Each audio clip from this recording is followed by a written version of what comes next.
7 o'clock in St. Louis. You're listening to The Morning After. It's presented to you by Brown and Crouppen on 101 ESPN and on the TMA STL YouTube channel. Tim McKernan, Doug Vaughn.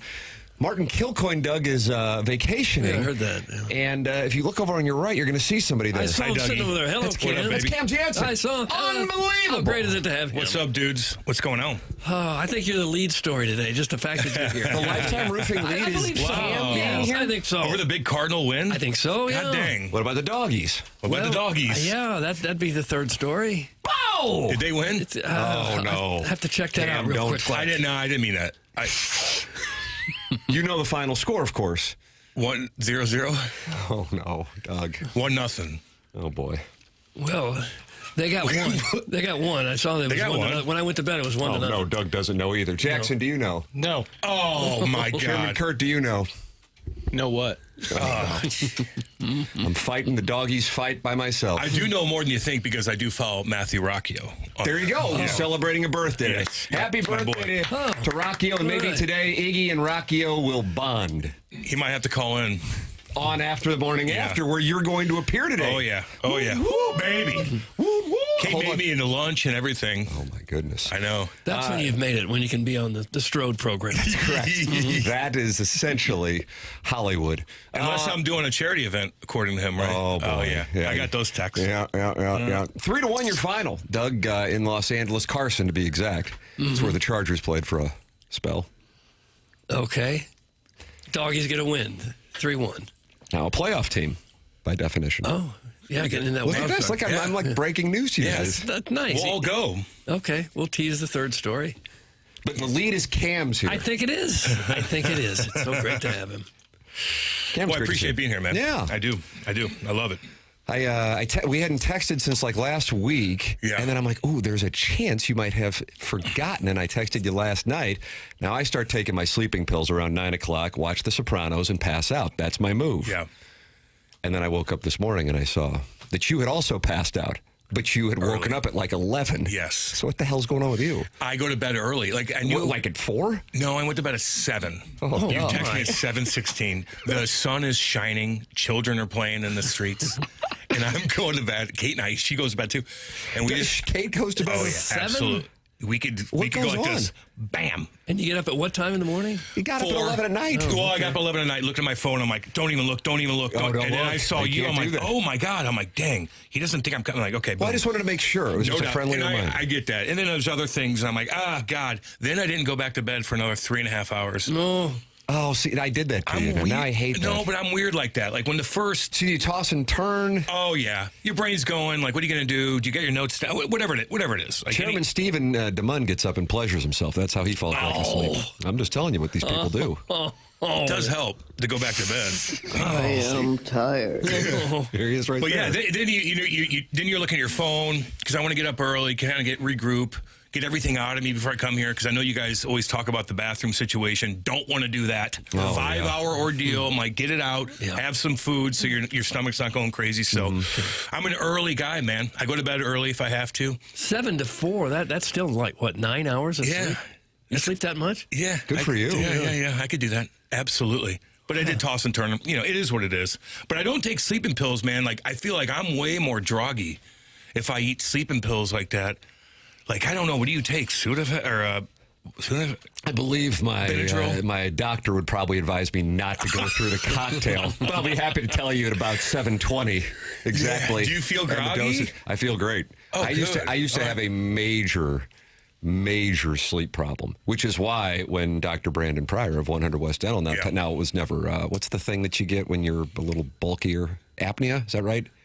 Well, you can. Sleep apnea. That's it. Oh, yeah. I go through phases with that. Okay. Yeah. That's not what I had. And it went on for about 4 or 5 years. It was brutal. Now, this is nearly 2 decades ago.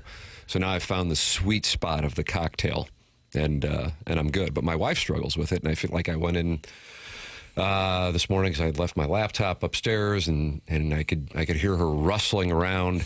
And I'm like, man, I feel terribly because I know what that's like. And then you feel like crap all day. I bet there's thousands of people listening right now are like, yeah, I live with it every day. And you wake up in the middle of the night or you can't fall asleep, and then you just know you're effed the rest of the day. Yep, Sucks. Yep, I know. I hate you're it. slowed down the rest of the day. Doug here is an Olympic caliber. If there's a sleep competition in the good for Olympics, you. he would be a gold medalist. When I hit the pillow, I'm asleep in maybe Gonzo. 2 or 3 minutes.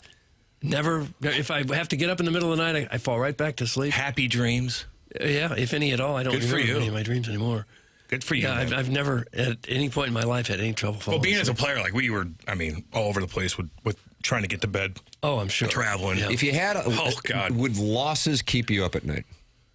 I'm not going to lie to you. If I embarrass myself in a game, got my ass kicked, turned the puck over, sat, da-da-da, oh, yeah. Yeah. Oh, yeah. Yeah. And don't think anybody else is like, I brush everything up. No, you don't. But yeah, Everybody's so human sensitive, nature. dude. Everybody's so sensitive. It's human So, nature. yeah, I think it would get it'd me. almost be an indication that it might be time to shut her down if you didn't care. Oh, you know what man. I mean? And that was pre-social media. Yeah. You imagine now, like, you're getting me away from my phone. But, yeah, I would be rattled. Are these guys on social? I mean, I know by definition they're on it, but are they see looking at it outside of They fake see names, stuff. chasing They see ass? stuff. They all see stuff. It's hard not to. What's going on? I did play good. Maybe I want to pump my own tires up. Who's saying stuff? But when you do that, you're rolling the dice too. that's because bad. somebody's going to say something. You're like, Can't all engage. those positive stuff. You're like, yay, I feel good. And then that one guy gets you, and you're like, And back by down now- to normal again. By now, most of the players grew up with a phone in their hand. Yeah, on social totally. media, so it'd be pretty hard to turn that off. Hard to when turn it you're off. 23 or and then 24. people were texting you too. That's what I'd get. Like my buddies would be, "Ooh, you all good?" I'm like, yeah. My dad would be the worst because he would never.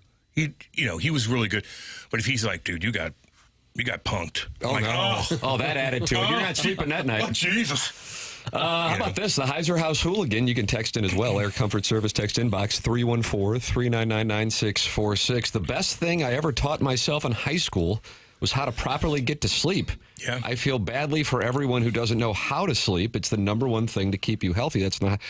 I need the Heiser House Hooligans secrets. I think he's right on wonderful that. to share. I think he's right on that. Doug, what, do you know the Heiser House Hooligan? Have you taught each other how to sleep? I do not know him. The first thing is that don't worry about everything. That's the big thing. Don't go to sleep with your mind racing.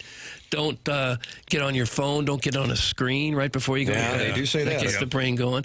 And maybe try to sleep on your side, because sometimes sleeping on your back, too, that'll cause some of that What sleep about apnea. sleeping with your head directly into the pillow? Because that's no, Jackson's yeah, that's a move. bad idea. Can't do it, man. Yeah. I'm on my back like a vampire. I'm side horrible. sleeper, buried under pillows. I'm like this, seriously. Like Is that right? Yeah. Well, you even go with the casket crossing of the well, hands. it's a pillow. Like I need a long pillow. I kind of like avoid all my like major organs. I feel like that no one. It's weird. You don't want anyone getting at Like, them. yeah, just like this, like holding the pillow. Well, I had a sleep study done, and they said when I was on my back, I had sleep apnea. When I was on my side, I did not have it. My shoulders are beat up. Like if I lost weight, I'm laying on my shoulder, I'm like then my shoulder goes numb. Yeah. Can't do it. And you're actually groaning like that? Yeah, like help. Oh, God. Then I dream about being hurt. You know what I mean? Oh, really? Yeah. If your shoulder hurts and you're sleeping, like you kind of dream that you're going through pain because you are. Sharon in Clayton says insomnia is a curse for all women once they hit 40. HRT is a wonderful thing. Doug, what is HRT? I don't know what that would be. Anybody know? Nurse. Chairman Kurt HRT. knows. Hormone replacement There therapy. it is. Yeah. nicely done. Yeah. Okay. So that's what helps women sleep, or is this for everybody? Can I take some? Yeah. Sharon. Drop some off if you could. Yeah, she's getting rocked down in Florida right now, I think.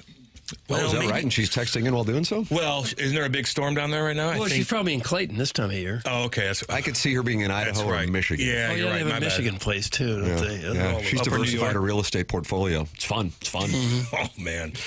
You can text in as well. You can call in. Cam Jansen is here both today and tomorrow. Martin is vacationing, and he will return on Wednesday, Doug. He is at Jackson's parents' place up in the Hamptons. That's so Is that fun that right? you guys let us, the proletariats, stay at the noble's property. It's something we do. You Yeah. know? If anything, just keeps the place up and running. You're know? sharing your Ledoux something. That's right. That's right. Trying to just help out the people. Yeah. God, you sound so much better. Thank you, Cam. Man. Thank you, Cam. This papers was going through it, brother. I For a hate- week. I know. It sucked. That was brutal. All right. It's all good. Immediately, of course, accused of just making the whole thing up by the audience. Listen to him. Boy was going through. Didn't even go on his vacation. Yeah, I didn't get to go on the vacation. Family didn't go either. They were so mad about it. No, they went. And it wasn't Oh, for no, that. taking pictures and stuff. Oh, yeah. It wasn't Oh, from yeah. the Taco Bell lettuce, was it? No. I heard about that. No, this was a throat issue, not a bowel issue. Man.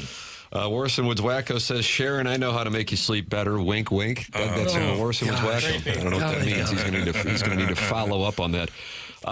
You can text in, and you can also talk it over in the Form Energy YouTube chat where friends gather and talk it over. Ted Gann is in there talking it over to the overzealous sports dad who's talking to Scorsy, who's talking to Murphy VR and Mr. Seawalk. You can join in as well.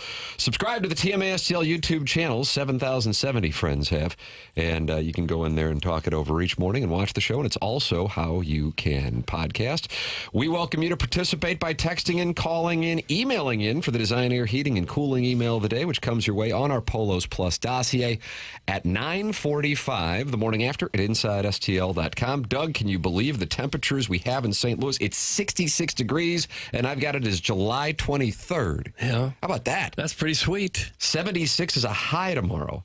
I mean, this is San Diego. Yeah, we go from 76, and it's going to be 95 a few days after that. So the average sounds beautiful. Low 80s, mid 80s. Yeah, we're going to be able to enjoy it. Any issues you may have with your heating and cooling system, we recommend the longest running sponsor on the morning after, which is Design, Air, Heating, and Cooling online at designerservice.com.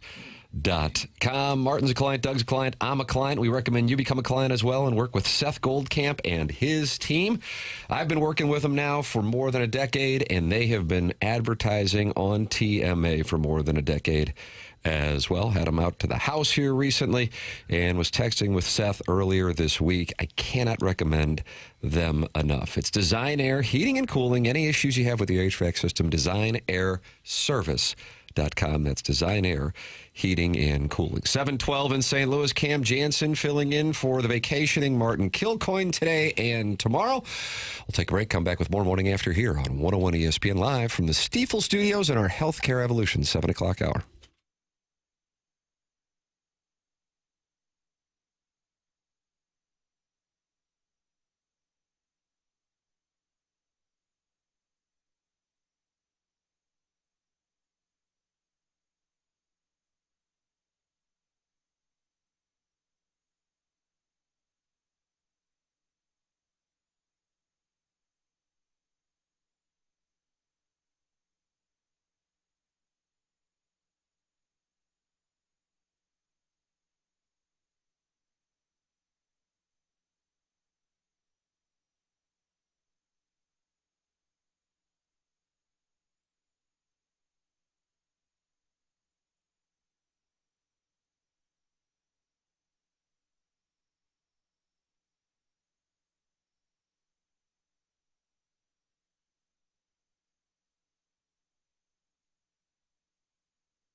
Andrew Jackson. It's on the 20. Taylor. Pony Express. Slaves. Browns fan. Boom. Unbelievable. Billy Joel never gave him proper credit. Is that right? Never. Is this a KG tune? This is Acoustic Sessions, Doug's favorite band. To put Doug in a good headspace, we play Acoustic Sessions. Yeah. The Mills Brothers and Acoustic Sessions. Oh, Mills Brothers. What did Marty say yesterday about Pearl Jam? He's like, I like Pearl Jam, but the heavy stuff. Oh no. I go, That didn't play well. That didn't play well in I know. the text inbox, as you might expect. The heavy stuff. Cam Jansen's filling in for Martin, who is vacationing today and tomorrow, and Monday and Tuesday. He will be back on Wednesday. And we welcome you to participate in the program by texting and calling in. Collier and Thompson phone lines, 314-974-0101, or opening up your YouTube app and talking it over with Brad and Weldon Spring. Chairman Kurt is in there, Mr. Seawalk, and Kevin at the Lake. They're all talking to Ted Gann, who says Cam has high energy.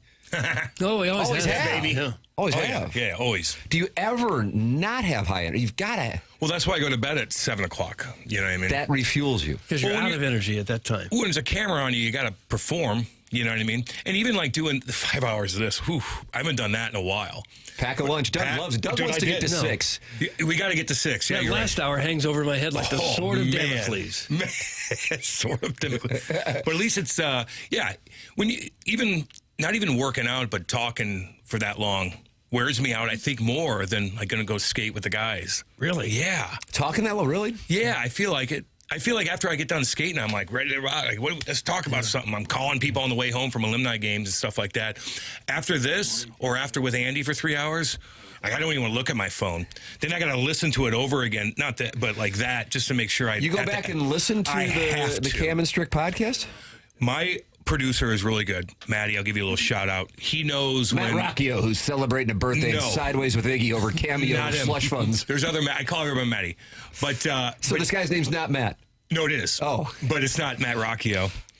But he's usually really good at being like, you know, when I say anything, okay, well, okay, let's get that out.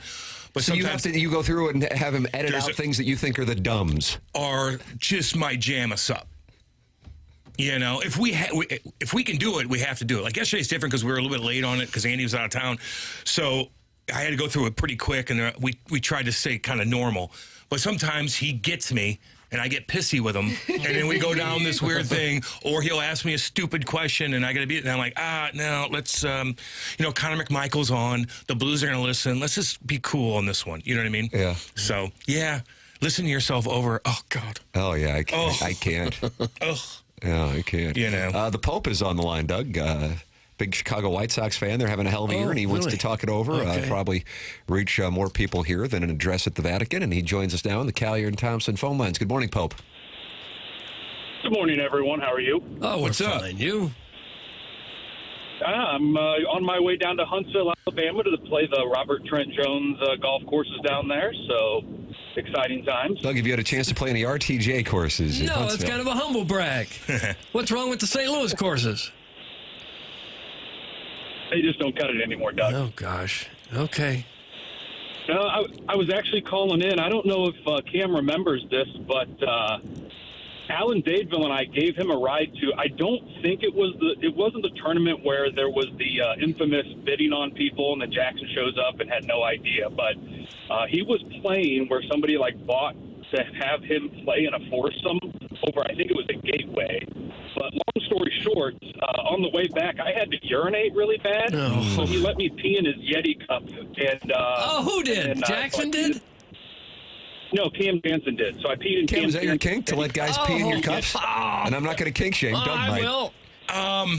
Yeah, see, I get that. I get the game on that because if you can't pull over, like, what are we doing? Like, I'm miserable. Yeah. So maybe I do think that I threw it away, obviously. But I will say this, though. I had that happen to me with one of my buddies who's a construction worker, and I get into his truck, and we're driving to go to lunch, and I threw a chew in, and I grab a, 2-liter bottle to spit in it. Oh, no. Oh, and there was brine in there? Yes. Oh. And Shut up. it messed me up for 2 weeks. You didn't take a drink of it. No, but I just it was 110 If you degrees. did, for the record, we wouldn't kink shame. And I opened it up and it goes, and it just, God, worst thing in the world. But yeah, I'll hook you up with that, man. You can keep that. You can keep that Yeti cup too. Is it pee? Yeah, well, it was a good time. I do appreciate the assist on that one. Otherwise, Anytime. I was just gonna urinate all in the back of Alan Dadeville's Subaru. Now, why didn't you? He has a Subaru. Why didn't you guys just pull over? I don't follow that part. So we were a little bit past the gas stations to where Cam lives, which I won't throw out there unless he wants to. But there wasn't really a great place to unless we were just going to pull over by the side of the road. And Cam said, hey, this is empty here. Just be in this. You drove me all the way out to Eureka or St. Albans? Yep. Wow, jeez. Do I owe you money? Yeah, that was from Oh, Gateway. my God. You don't remember this? You That's probably an hour. Damn near. Yeah. Yeah, we hit golf balls on the way out onto the green after the tournament and stuff like that. That was behind the house there. And, yeah, all sorts of good times. Oh, hell yeah, man. See what I do? If you Man of the drive people, me Doug. an hour and a half home, I will let you pee in my Yeti cup. And hit a bucket of balls. Yeah. Everything's just wet. Oh, There's Sonny Gray having a wonderful year for the Red Sox. Finally lost last night. gosh. Well, what were you, 5 years old then when this for, happened, where you couldn't hold it till you get to another gas Dude. station? No, it's a whole This was thing. probably 4 or 5 years ago. Yeah. Okay. So that's fine then. Yeah. All right. I was in my mid-30s at the time. Sure. Yeah, that's about And then right. just before I go, Tim, I think I'm playing in a scramble in a couple months with Gabby Carter. No joke. Hold on a second. Doug, the Lifetime Roofing lead has just been adjusted. Has It it was really? Cam being here. Then it was the Cardinals beating the Angels. Then it was the Doggies, really close to the Cardinals and Angels game there in Carson. But now it's the Pope is playing with Gabby Carter. How in the hell is that possible? Gabby Carter's husband is a very good friend of a guy I work with down in Texas. And they hang out every once in a while, and there's a golf scramble. And he mentioned that I play golf, and he asked if I wanted to play, and you know the answer to that. So Oh, my God. So you're going to be down in Texas, or she's coming to St. Louis? it's down in Texas. So I guess you guys probably need a fourth, so I'll see if I can get some time off, and I'll finish off the pairing. We'll round it out. I think we'll be dangerous together. yeah, we can ride down there. Maybe I'll pee in your Yeti cup. Oh, gosh. No Is problem she still there. doing her thing? I think she occasionally does things, but not as active as she was when she appeared on this program. And Doug, that was the morning of the Blues Stars Game 5 I don't remember. in 2019. I don't I just remember want that. on the record, when she appears on this show, the Blues win the Stanley Cup that year. Oh, that's funny. And she's an adult actress, is that right? No, she's a great golfer. I don't know what she does away from the Okay. course. Good morning. Was that her She there? is right there. Okay. Yep, that sounded All like right. Mike Wallace with the Ayatollah. Great swing. Yeah, she has an incredible golf You swing. tweeted it It's one the time. I saw it. strangest damn thing ever. Actually made me mad. It is, for real, an unbelievable golf swing. The Pope, congratulations on getting to play with Gabby Carter, and also congratulations on peeing in Cam's Yeti Cup. Yep, I appreciate it, boys. See you, buddy. All right, we'll Later, dude. see you. Different Pope. Yeah, it didn't turn out to be the real Pope. That would have been the lead. A lot of different leads this morning. Yeah. Text in as well, 314-399-9646. That's the Air Comfort Service text inbox. You too can call in. What adult stars are you playing golf with? 314-974-0101. And you can talk it over in our Form Energy YouTube chat. And Chairman Kurt, is there a reel you have posted that has the Form Energy YouTube chat buzzing? And if so, I need to see it. What's going on, boy? What's that? I got back into the lip-syncing TikTok game yesterday. And I heard it live when I was on the highway heading out west to Columbia yesterday. Iggy was talking about his PAFO Plus, and I just made a little TikTok out of it and kind of played on his 72-day hat brigade he's on. Yeah. What is your TikTok account for the people to see? I'm more active on the gram. Oh, this is on Instagram. Correct. I thought this was a TikTok thing. I But did Doug, it throw- can be both of them. I did throw it up there just to diversify, but at Navy Caps on the road. Doug, on I love that Instagram. name. At Navy Caps on the road. Yeah. Cardinals unfortunately had their worst loss of the year with the Navy Caps on the road. So this is a new cut. Yes, new cut, fresh as something that's really fresh. Is that a what? Yeah, I didn't know where I was going with that. Had to land it. But yeah, it was 12 hours ago, Doug. It was fun to make. All right. How long does it take you to do those things? I've gotten pretty good at them, and I can usually knock it out in about 45 minutes. Oh, that's not bad. Yeah, That's impressive. when I first started doing it, it was like 2.5 hours, where I would switch. Every time I switched characters, I would change clothes. So if I was Tim, which was awesome, Oh, gosh. yeah, way to Ooh, go, you really, Doug. you might have broken it. And then I would switch to Doug, then to Iggy, then back to Tim. But I found a way to do all of the At the same time, and then only four outfit changes. Correct. Good call. Good call. Yeah, those things are very popular. That's at Navy Caps on the Road. Why don't you have TMA STL be a collaborator on that? I typically do, but it felt a little self-promoty on this one, so I was hesitant. But I'll throw a collab on there. People would like to. The people would like to see it. It takes me. Brendan Glock, who's a salesperson here, wonderful gentleman, is teaching me. Do you do the social media cuts for Cam and Strick podcast? Oh, God, no. Dude. This I'm trying to Matty get guy whose Kate- name might I'm not trying be to Matt get Kate does it. into it. Like, learn how to edit. So you're passing this along to the missus. Dude, I'm not doing it, but I'll just pay the money for somebody else to do it. But you got to have a guy that knows what you want. Otherwise, he's clipping off all kinds of stuff. I'm like, ooh, That's no, right. I don't want that. I know a guy, You know, Cam. How about know. that, Chairman You Kirk? seem like you're busy, though, man. Like, really busy. I got time for you. All right. Look at that, Doug. There's a maybe little we just found flirtation something. going on. Yeah, I know. You might be peeing his I'm yeti. dead serious. It's tough to do. I asked Charlie. Chuckles Marlowe does it for Kenny Wallace, huh? Oh, yeah. All day. That's what he does. All day. But that's where it is know. now. If That's where I you knew how gotta to do be. it. So that's why I'm like, okay, I got to learn to do it, but it takes me forever. But I'm also in like the kindergarten level of That's how doing it. I I just am. learned last week with the Brendan Glock School of Social Media. I feel like it wears me out just posting things. No. Stuff that you have to post. You know what I mean? Well. So I got to get away from that. But there's some good guys out there. There's some guys that aren't very good. That just want to kind of jump in and Right. like I could do it. Like no, we're specific with what we want. And Releasing a nude is a good way to get people talking about Oh, is you. that what That's you're doing? Charlie's strategy? 100% true. That's what you're doing? Charlie. Oh man, he's got some drops. I'll tell you that. Yeah, Doug, Charlie why don't you Marlowe. shut your pie hole? Charlie He Marlowe. was trying to AI is explain this to active. me like years ago when he started getting into it with Kenny. He's like, dude, it's like this is what you have to do. Like there's so much the algorithm that you need to know with YouTube to with all that stuff. There's what your hashtags need to be. And if it doesn't work, then you take it down and you redo it again and try new hashtags. And I'm like, oh boy. Yeah. Oh boy.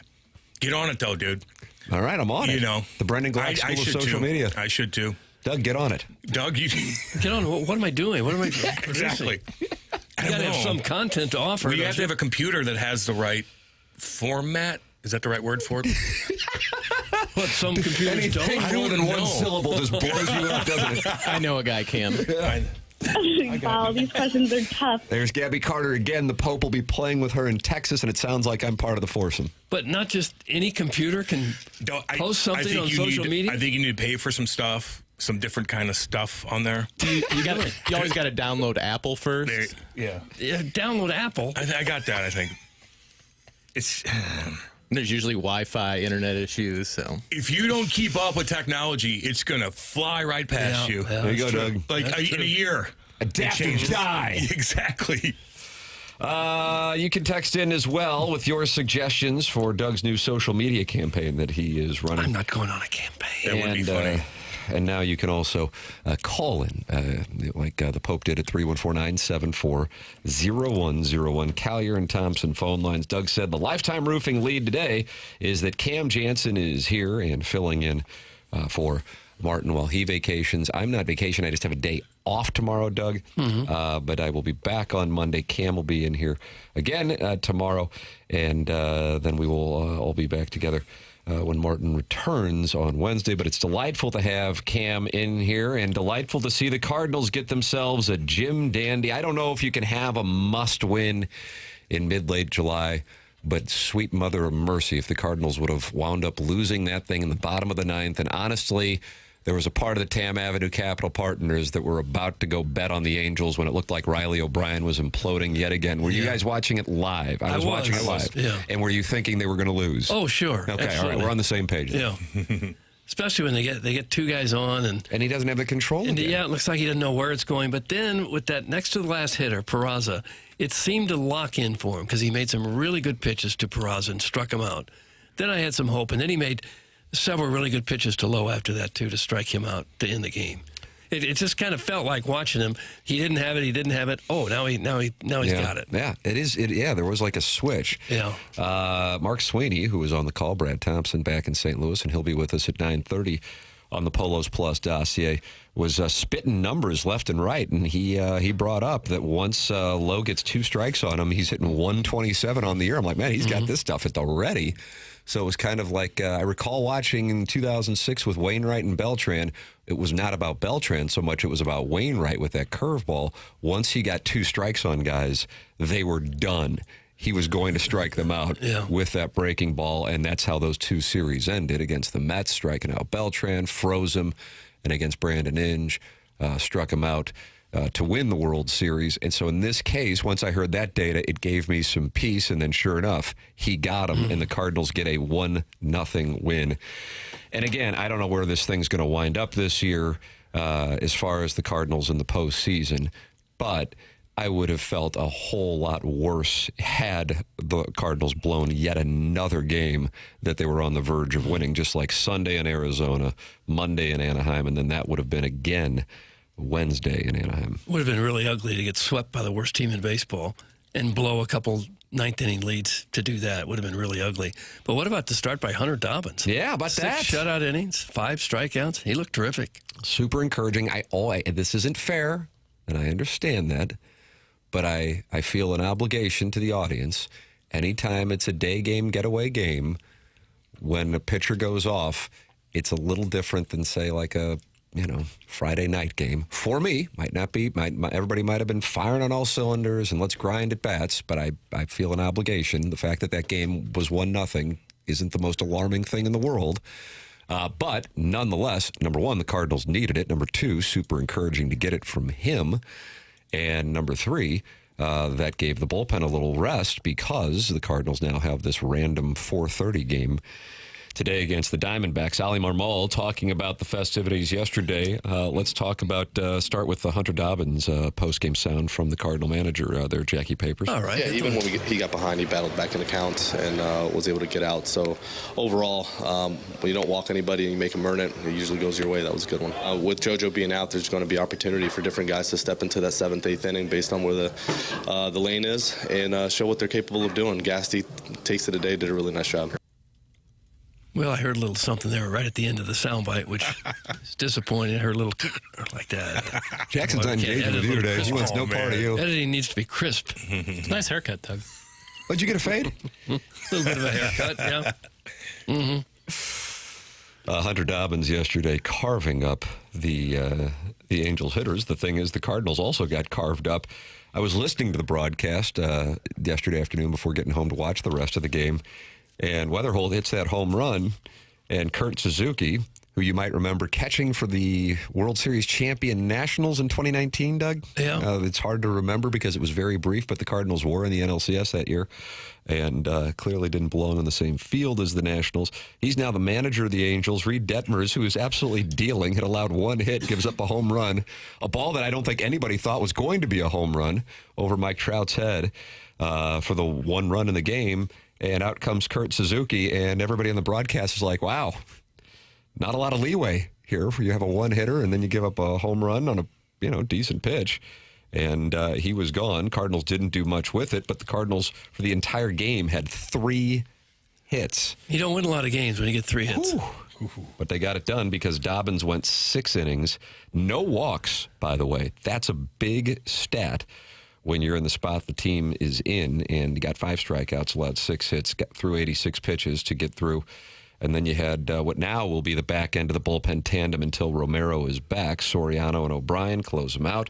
O'Brien with 2 walks, gave a scare, but did wind up striking out the side for what became his 26th save on the year. It doesn't feel like a guy with 26 saves in mid-late July. You know what I mean? Usually that guy's like a Trevor Hoffman, Mariano Rivera, dominant. You just feel like you're dancing with the devil a lot, even though 26 saves is a big-time number. we may not appreciate just how good he was in the first couple months of the season, because he did struggle there through a stretch, and he's kind of struggling now, but he was really dominant there early. Racked up a lot of those saves early in the year. Here's the Cardinal manager on the win as they head home now for a substantial homestand, facing multiple teams, starting with the day game, late afternoon game against the Diamondbacks today, the makeup game. Not a whole lot to that one outside of the solo homer from JJ, but battled. Pitching staff did a really nice job. Dobbins was really good. Did a really nice job of mixing, but also getting to 2 strikes and then getting them to chase, but didn't allow any walks, which was also a big part of that game. But overall, solid. Just to enjoy the rest of the day, I'll tell you that. But going back and playing in front of our fans is something I know the entire group is looking forward to. We're at home for a whole week, so that'll be fun. Well, a little bit better at it that time. Why do the Angels suck so bad? Doug? Didn't they have some monster players? Decisions? Like they had monster players. Shut up, Ravioli Head. They spent a lot of money there for a while on some players that really didn't pan out at all. Man. And they've kind of wasted Mike Trout's tenure there. One of the great players of all time, and just didn't get much done at all while he was out there. They've had a tough time finding high-quality starting pitching, and that goes back to when they backed up the Brinks truck to get Pujols and Josh Hamilton there. Oh, God, 15 years ago now, and didn't really pair it with pitching and haven't been able to develop pitching. Although, I recall a friend of the program, Jason Isringhausen, saying that places like Anaheim, and he pitched in Oakland early in his career, it was really tough for hitters because the ball wouldn't travel. I think that happens in San Diego too. Doug, do you call it the marine layer? Sometimes I do. At night, doesn't travel. During the day, more apt for the ball to fly, especially at the bookends of the season when it's a little cooler. And so you would think that would be a place that guys would want to come and pitch, in addition to you get to live in Southern California. But they just have had a tough time really developing. I mean, their best pitcher, I guess, this year has been Jose Soriano, who's not necessarily, a force. So that's been the biggest issue, I would say, because they've had some talented offensive players, the best in the game in the teens, but didn't win a playoff game, if I'm not mistaken. The one time they were in the playoffs, they got swept by the Royals. Yeah. Oh. Is their owner cheap? No. Okay. If anything, he is the antithesis of it. He just allocates dollars in odd spots. I think they would enjoy a sale of the franchise for the handful of Angels fans. And Jackson, you call them the most irrelevant franchise in sports? Is that right? No. I thought you were on them. Or is it the Ducks? I said that about the Ducks, and then Doug went there and corrected me. Blue Jackets. CBJ is? You think? I would say. Yeah. 2000 they came in. Haven't done much. Yeah. Had some big-time players. I don't know. They left. Stunned the President's Trophy winning Lightning in 2019. That was a highlight. Helped us. Yeah, helped out. Yeah, we're going to play the Lightning. Ooh, boy. Right. But they're irrelevant. I think they might be top 3 at least. Yeah, they would be on the Mount Rushmore. Yeah, for sure. I don't think the Angels would be. You don't hear a lot about the Charlotte Hornets. Pelicans? Why do you hate Muggsy Bogues? They haven't been around. I don't hate these guys. It's just that they don't seem to make much news.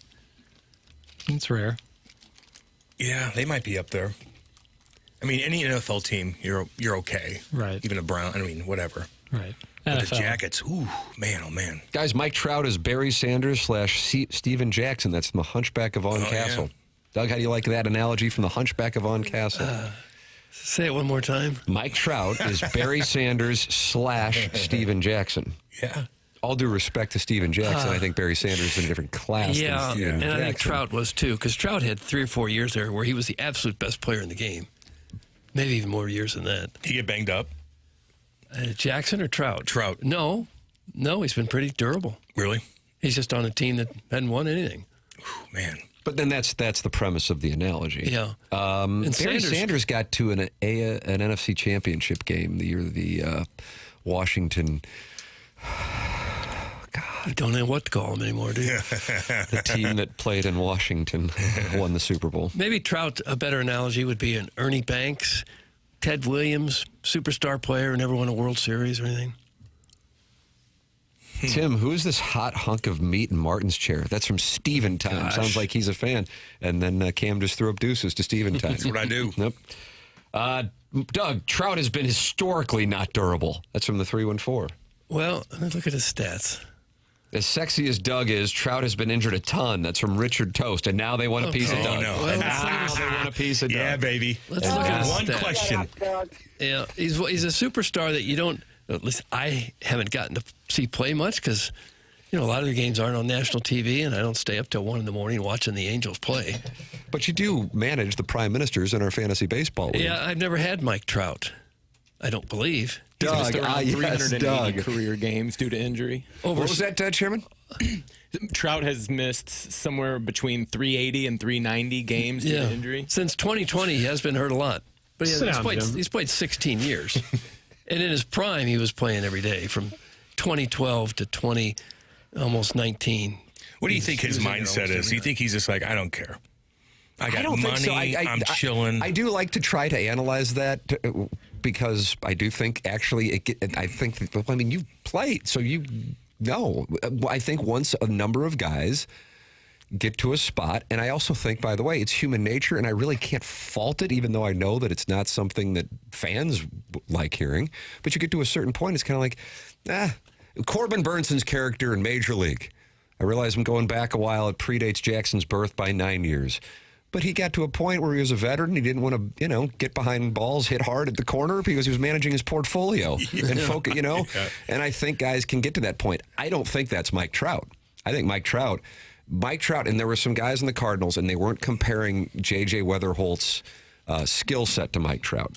One's a second baseman, one's a center fielder, one is a first ballot Hall of Famer, who, as Doug said, was one of the best players in the game for a number of years. But the same kind of mindset in that, I'm sure you played with guys like that. They just were all about the game, And don't get me wrong, if you wanted to, there were some things off the ice that could make life more, entertaining, but they were focused on the game. And I think that's a lot of where Mike Trout is. And I get the sense from guys, again, this was down at spring training before Weatherholt had even debuted, but he is just like, he's about baseball. That's his Paul thing. Correa, I would. Is that what he was? Yeah. Really? Trout did just build a Trout National Golf Club. He does love the game of golf. And it's a Tiger Woods design. Well, why don't you build Doug National? I remember in seeing Anaheim? No, in Jersey. I saw a video of him a few years ago. He hit a ball at Top Golf. Yeah. And I think he hit Oh, my God. it over the screen out there. Oh. I think he hit one where he flipped it up and hit it like a baseball, and it went like 350 yards. Yeah. Folks should look at the pictures of Trout National Golf Club. Looks unbelievable. Jersey's got some nice courses. But up yeah, there. it's right there by Pine Valley. I imagine his psyche probably comes and goes. He has moments where he's really frustrated. Sure. The team's not better. Yeah. And then moments where he says, I'm having the time of my life making a fortune. All is good. What am I complaining about? I know. Probably comes and goes. I'm happy. Kids are healthy. Mm-hmm. Trout is no Anthony Rendon, who did not care at all. That's from the 636. Yeah, that was one of his teammates. I'm sure he was delighted by that. Rendon got What did he say again? Did he say something in the post game where he's like, I just don't like the game anymore. That's essentially what it was. And he was a force. We talked about Kurt Suzuki. It was his teammate when they won the World Series in Washington 7 years ago. And he was a star and just had injuries and then just absolutely checked out. I'm sure that probably drove Trout up the wall. To have a guy like that. As soon as the Angels signed him to $245 million, then he decided he didn't like the game First anymore. year into it, that contract, a couple years into it. I think he signed after the 2019 season for $245 million. It might be one of the worst contract signings in modern baseball history. I think it's live. I really do. Like when you look at his production, God. like he wouldn't be worth $5 million a year, and he's getting paid exorbitant amounts of money. Oh, your teammates look at him like, whew. Yeah. And part of it's injury, but part of it is like, what's your commitment to it after the injury? He's just like walking around the locker room like, do. Oh, man. Guys, I think a lot of Trout's headspace has to do with period. Had he been drafted by an East Coast team near family and friends, his life and career would be completely different. I think he really loves to be as far away as he can possibly be during this time. Doug, that's from Hard Bodied. Meaning if he played in the East Coast, he'd take a lot more flack for not being a winner? Is that what you're saying? I don't know. Because Even if he was on some like his hometown team like the Phillies, they would have won a World Series at this point. Or if he was on the Yankees, he'd be the modern-day Joe DiMaggio. Yeah, I agree. But in baseball, baseball is kind of similar to football. and you speak to hockey. I think basketball's different because you're always going to be 20% of the people on the floor, but at the same time, you still need a supporting cast. But baseball, if you got no pitching, and that's what he had out there, right? I don't think anybody looks at him. I think it changes, and I think Arenado got this attached to him, albeit didn't have a whole lot of postseason opportunities in St. Louis. But if you get to the playoffs and you're great during the regular season, and then you suck when you get to the postseason, that's when you can get that attached to you. But Trout only played, I think it was a best of 5, and they got swept against the Royals. And like Aaron Judge gets a little bit of that from his playoff performance with the Yankees or with the WBC, which some people take more seriously than others. But like some say, like when the lights are brightest, he'll hit 62 home runs in a regular season, but then kind of fades away a little bit in the playoffs. And I don't blame the fans for thinking that way. Right, but baseball's so tough. To Tim's point, it's like if you go 1 for 3. You had a decent day, but if the rest of the team does, then the pitcher gets rocked. But I felt what can you really do? You could hit 3 home runs in the game, and if the pitching isn't there, but I felt like Judge had opportunities where they were tie game, and he's up there. Yeah, no, I'm not saying I'm saying just in general with baseball, like one person's contributions are less important than say like the quarterback of a football team, star player on a basketball team, star forward on a goalie on a hockey team.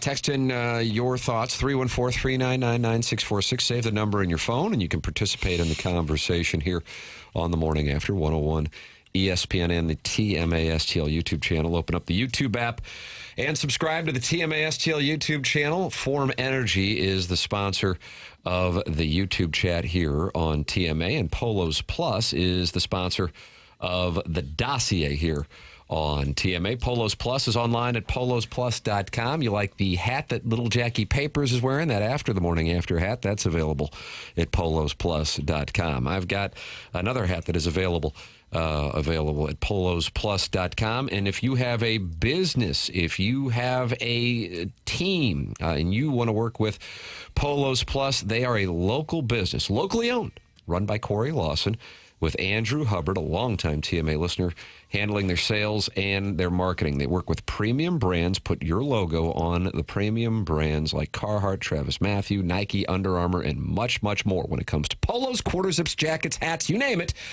No minimums, no nonsense, and they stand behind everything they make. Go to polosplus.com if you're interested in the TMA merch, hats, polos, quarter zips, hoodies, a women's line. There is a TMA tab right there at the top of polosplus.com site. And if you would like to work with them for your business, for your team, for your neighborhood, I can tell you that James Carlton of Carlton State Farm Insurance Agency, Seth Goldcamp of Design Air Heating and Cooling, and Mark Hanna of Evergreen Well Strategies all started working with Polos Plus and could not be happier. It's polosplus.com. Help support a local business that is a great sponsor of TMA. It's 7:47 in St. Louis. Cam Jansen filling in for the vacationing Martin Kilcoyne, Tim McKernan, Doug Vaughn, little Jackie Papers on the ones and twos, Chairman Kurt filtering phone calls and emails.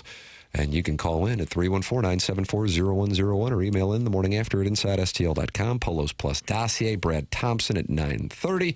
And the Design Air Heating and Cooling email today at 9:45. It's TMA 101 ESPN Live from the Stiefel Studios.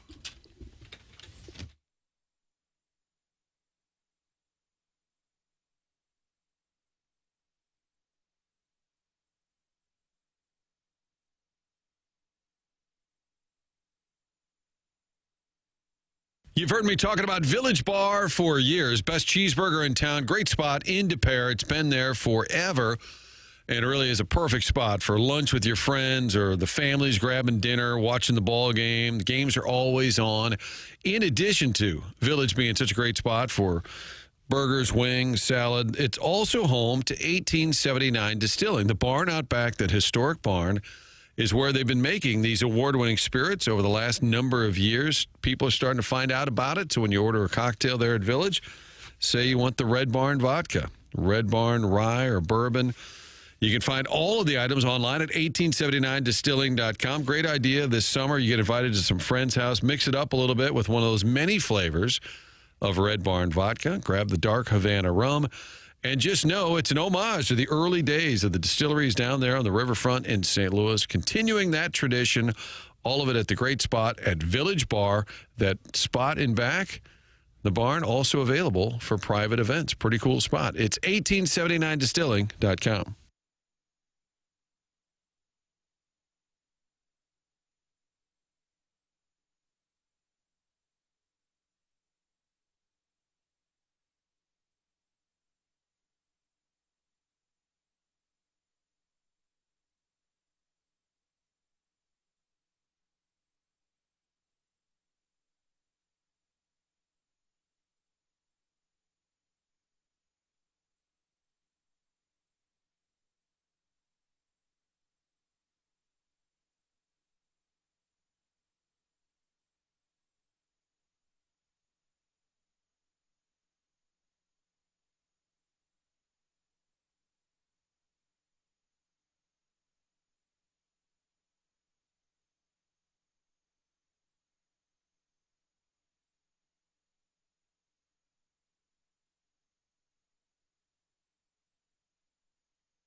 This is Jackson with a SportsCenter update brought to you by Universal Windows Direct. The Cardinals snapped the losing streak yesterday, getting a win 1-0 over the Los Angeles Angels of Anaheim. Back in St. Louis today for a 4:15 p.m. makeup game from June the 25th against the Diamondbacks. Michael McGreevy toeing the slab for the Redbirds today. That was another SportsCenter update, and that's brought to you by Universal Windows Direct. You'll be saying, I love my windows.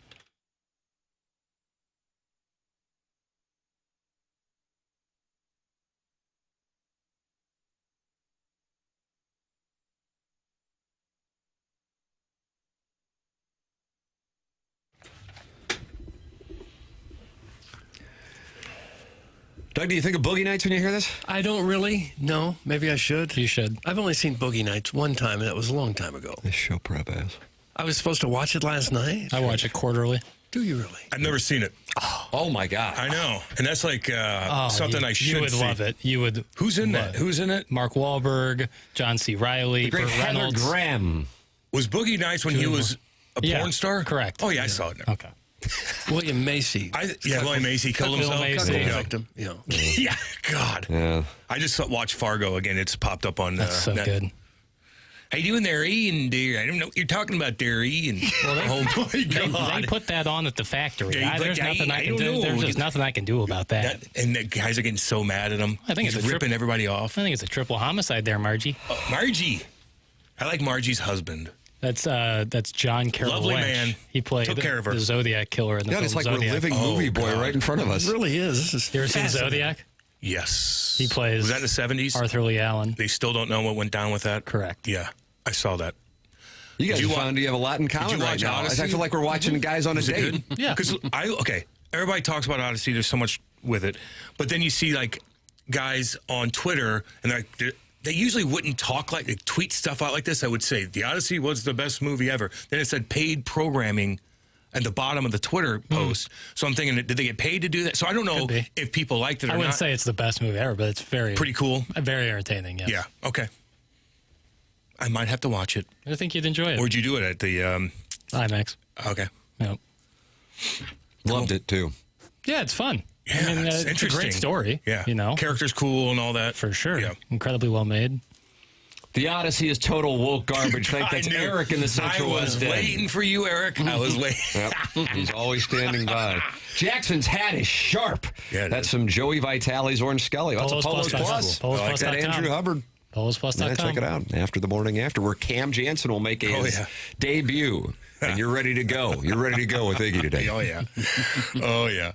You can watch that on the TMASTL YouTube channel every day from 11 to 12. Here on the morning after today, Polos Plus dossier, Brad Thompson with us coming up at 9:30, and the Design Air Heating and Cooling email of the day at 9:45. Send yours in the morning after at InsideSTL.com. You can watch the program on the TMASTL YouTube channel and subscribe to that TMASTL YouTube channel. Doug, the Doggies get a win last night in Southern California. 3-1 your final. So close to a clean sheet for Berkey. Don't say clean sheet. I mean, that's just what say a shutout. But that's what it would have been. Clean sheet. That's what it would have been. Give me a break. A clean sheet. You have to change the whole language for soccer. Calling it a shutout would be changing the language for soccer. No. How Paper's ready to go? Paper's for to go. Can I ask you a question? I'm taking questions. Doug is not.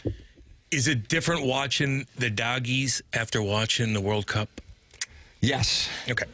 Absolutely. It's not, I mean, like. Do you notice? Well, of course. I'm just the asking. stakes Their first goal was a thing of beauty. I get the sense I might be the only person in here who saw it. I'll take a look. That's my read. Oh, man. I feel like I'm sitting here with pocket queens and everybody else has kind of got 7 deuce off. But it was a thing of beauty. The caliber of play is certainly different. But even not being a big soccer fan, like but I am. Okay. I don't, what's that? What the papers you just I'm looking moaned? at that first goal. Oh, beautiful. Wasn't it? Oh, yeah. Up top where Obama hides the peanut butter. Yeah. Oh, you're taking Doug's material right here. You're cucking Doug. Like William H. Macy got cucked by Nina Hartley. Oh, well, man, I would say taking up the mantle. Yeah, that was sick. Did anybody see the goal that the Miami keeper let in last night? Doug, you see them? What happened? Who'd they play? Jackson? Well, I'm trying to look it up so I can see. I'll effort that. But a defender passed the ball back to him, and he went to kick it in a one-timer, whiffed, went right under his foot and into the goal. Oh, kind of like what the USA goalie did? Yes. Well, that's maybe grade worse. School stuff. It was very grade school-esque. Yeah. That's a tough They punt. played Chicago. The header goal's the only time I've seen City score a goal that looked intentional.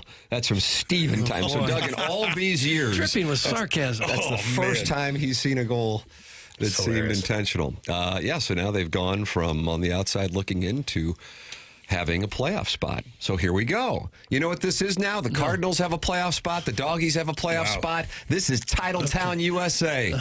Blues, you're next. Chairman isn't kidding. The Inter Miami fullback kicks it back to the goalie, and he completely whiffs trying to clear it. He tries to really kick it and completely whiffs, and it just goes right into the back of the net. I mean, completely whiffs. How does that happen at the professional level? That's a very fair question. This happens, man. Who was the Blues goalie wasn't paying attention? Oh, God. Roman Turek. Yeah. Pay attention, Roman. They're scored on you from center ice. It happened. That and Bergeron throwing the puck in, and you mess up. It happens. They're humans. Now, if there was maybe in a different country, you might, people might wait after the game for you. Yeah, that's a different you program. could hide maybe in Miami a little bit. Remember that World Cup story years ago with a guy from Colombia, I think it was, Escobar. scored his own goal and got shot as he exited the plane when he got home. God. Yeah, against the United States. It was just waiting. It was? Yeah. The 30 for 30, 2 Escobars is highly recommended viewing. I would agree with you on that, Chairman. Here's Kansas City fandom in a nutshell. Went to one game, got annoyed at everyone, and left early. That's Sharon and Clayton. Is that accurate? Sweated a lot. I met up with Eddie and actually... Eddie McVeigh? Oh, yeah. Oh, did you go Tommy? Yeah, with Tommy. Yeah. Yeah, we all Tommy went. told me you, Eddie McVeigh, Tommy. That's like it was a dream foursome. It was a great crew. Good crew. Oh, my God. We're just partying at his place. His place is so fun to be at. And we're like, let's go over there, sitting right in front of, the first seats right there at the 50-yard line. Mm-hmm. And I know I'm saying the wrong thing here. 50-yard line. God. At the red line. I'm just telling you they're coming for you. Let's go. I deserve it. It's all good. But I felt like even then, everybody's standing up behind you. And the crotch is in my face a little bit. Oh. I'm just saying. Could you feel the heat coming off it? We watched half the game and then went back to Eddie's and partied all night. Had a blast. Because of the crotches? It's like, Yeah. you know? And I didn't want to stand. And neither did Eddie or Tommy. But that's isn't that the benefit of sitting in the first rows? Is that you do what you want? You're absolutely right. Yeah. You're absolutely. I'm a princess. Hey, seriously, I get it. It was really cool though. You deserve the atmosphere it was awesome. Like it really was. I could reach out and grab somebody. Oh, could you? If I wanted to, but I didn't. I could see standing if there was just nonstop action going on, but that's not They're the standing, case. man. I know. I'm like, God dang. You know, all good, no big deal. Yeah. I bought some beer there. I supported. You know, they keep packing nice. the place too. Place looks lovely, clean, beautiful, it's a fun atmosphere. Yeah, absolutely. I would be mad if there was like a big banner that went in front of me and they were holding it, and I'm just like behind the banner. And I really wanted to watch the game. Yeah. Does that happen a lot? I think I think it'd be within your rights to rip the banner down. Yeah.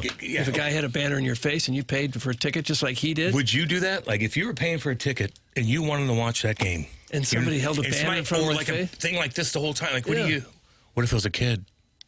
I think you ask him if he'll take that down so you can see the game just like they see the game. Man, even the asking part, I'd be like, Wouldn't it be pretty obnoxious to intentionally obscure someone else's view of the game? What gives you the right to do that? I don't know. Remember the kid at the Cardinals game that was like the umpire? Yeah. Yeah. I like that. He was standing a lot. Yeah. He was standing. That you was gonna okay. tap If him it's on a the kid- shoulder? No, that was fun. I remember people complaining on here about that. There was somebody that was sitting behind the kid. He's like, okay, that's enough. Balloon party's on its way. It's hilarious. Maybe a couple innings would be cute if he did it all 9. Maybe He did it all night. Doug, the Doggies now are in a playoff spot. Here they come. Doggies are in a playoff spot. Cardinals are a half game back. Dang. Titletown. Well, I'll when be it there comes to the Sunday. wild card, Daddy likey. Yeah. You'll be at the Cardinal game on Sunday? You're dang right. Reds. The Blues, or not the Blues, but the NHL Alumni Association got a bunch of us together, and like we got a party going. Oh, a on. bunch of Blues alumni are going to the game on Sunday? On Sunday. Nice. Yeah. Jamie's going to go. Oh, sweet. Yeah. Boys will have a libation. But the NHL, the Alumni Association put it all together. I think they're going around and going to different ball games, getting all the guys together who are in town, renting out a box. Sweet. Yeah, going to go party. Good for you. Yeah. About how many Blues alumni live in St. Louis now, would you say? I'm going to set the over-under on 30. Yeah, I was going to say 30. About Nice. 30. Guys come in and out. Like is Mellenby here full time? No, he's in Wisconsin. He's in Montreal. He comes here, but I consider him around a lot. So so there's a lot of guys like that come in and out. Holly comes in and out. High of 98 on Sunday. Oh, Cam. yeah. Topless Cam. Oh, God. We'll be in a box. Otherwise, it's going to be 1 or 2 innings. Sharon and Clayton. Caden only goes 2 innings. Not happy with the idea of I don't know what spurred this on, but she just wrote, F them kids. Why do they get special rules? Sit down. See, that's why Sharon I want her around me when if I'm ever in that situation, because I was looking at her. She does not care. She will yell at that kid. But if it's just a little kid acting like an umpire, that shouldn't bother you too much, should it? Unless you can't see, I don't know. I'm usually not sitting. I don't know the last game I went to where I really sat in the stands. I will say, sitting in front of the tarps off section, directly in front of it, at some points during the game is like, okay, maybe we could all relax for just a minute or two. Is it because of yelling? Yelling, the roll calling of everyone under the sun. Yeah. It's one thing if it's like 7th, 8th, 9th inning, game's getting tight. I'm with them. I'll take my shirt off and join you. Oh my! But in the 2nd inning on a Monday night, yeah. Would you take your shirt off? Sure, why not? I got nothing. Man. I got nothing. You finna do that this weekend? You finna do that this weekend? Take my shirt off? I can't imagine. What games you going to this weekend? Yeah. I'm not going to any games. I have nothing planned. And then You'll be honestly, there, though. Sunday with that heat. Yeah. No way. Well, then maybe Saturday. Today would be perfect. Yeah, today would be 4:15 start. 4:15 is kind of a great starting time. Oh yeah, I like that. I like the day games though, man. Cardinals and Reds are 7:15, 6:15 on Saturday. Then all of a sudden, Doug, we pay for this wonderful weather we have for the next few days. On Saturday, that's a 1:15 start with Campbellby. And here come the Cubbies. 4-game set with the Cubs, hotter than the fires of hell. You want to put yourself in a playoff position right before the deadline the next week?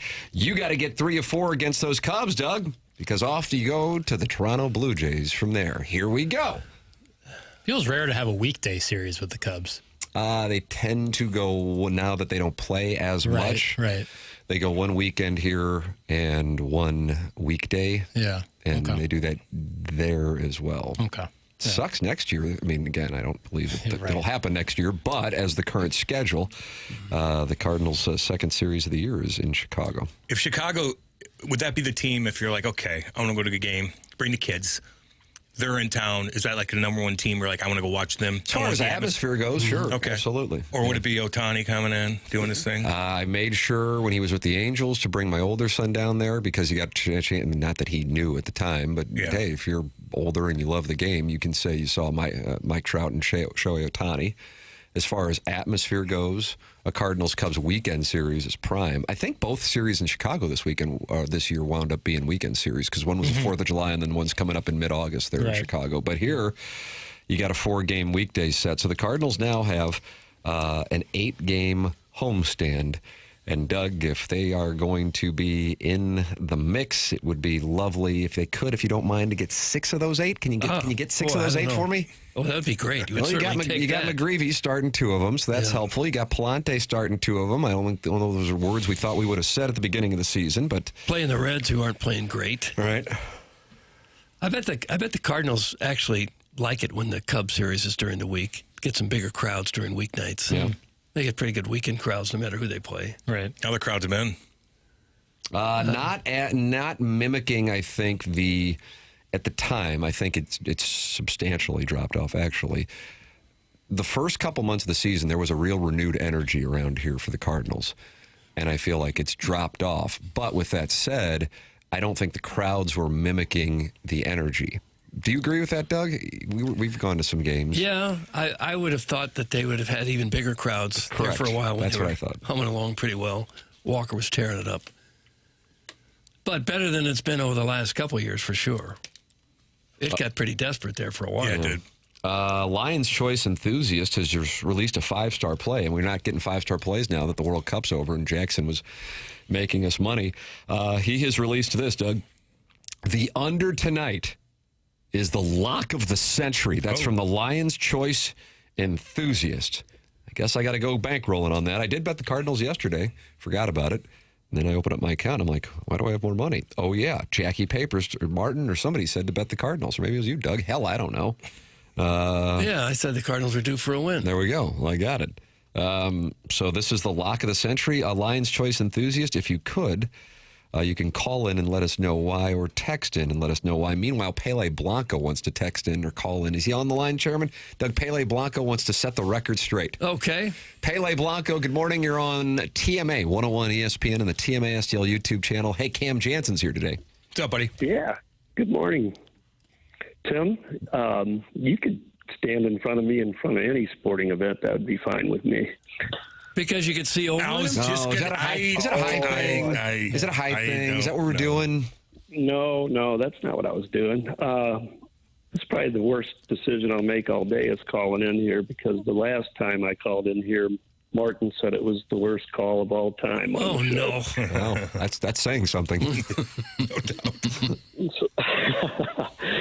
So I wanted to clear up Bob Bill's story about not playing the subs.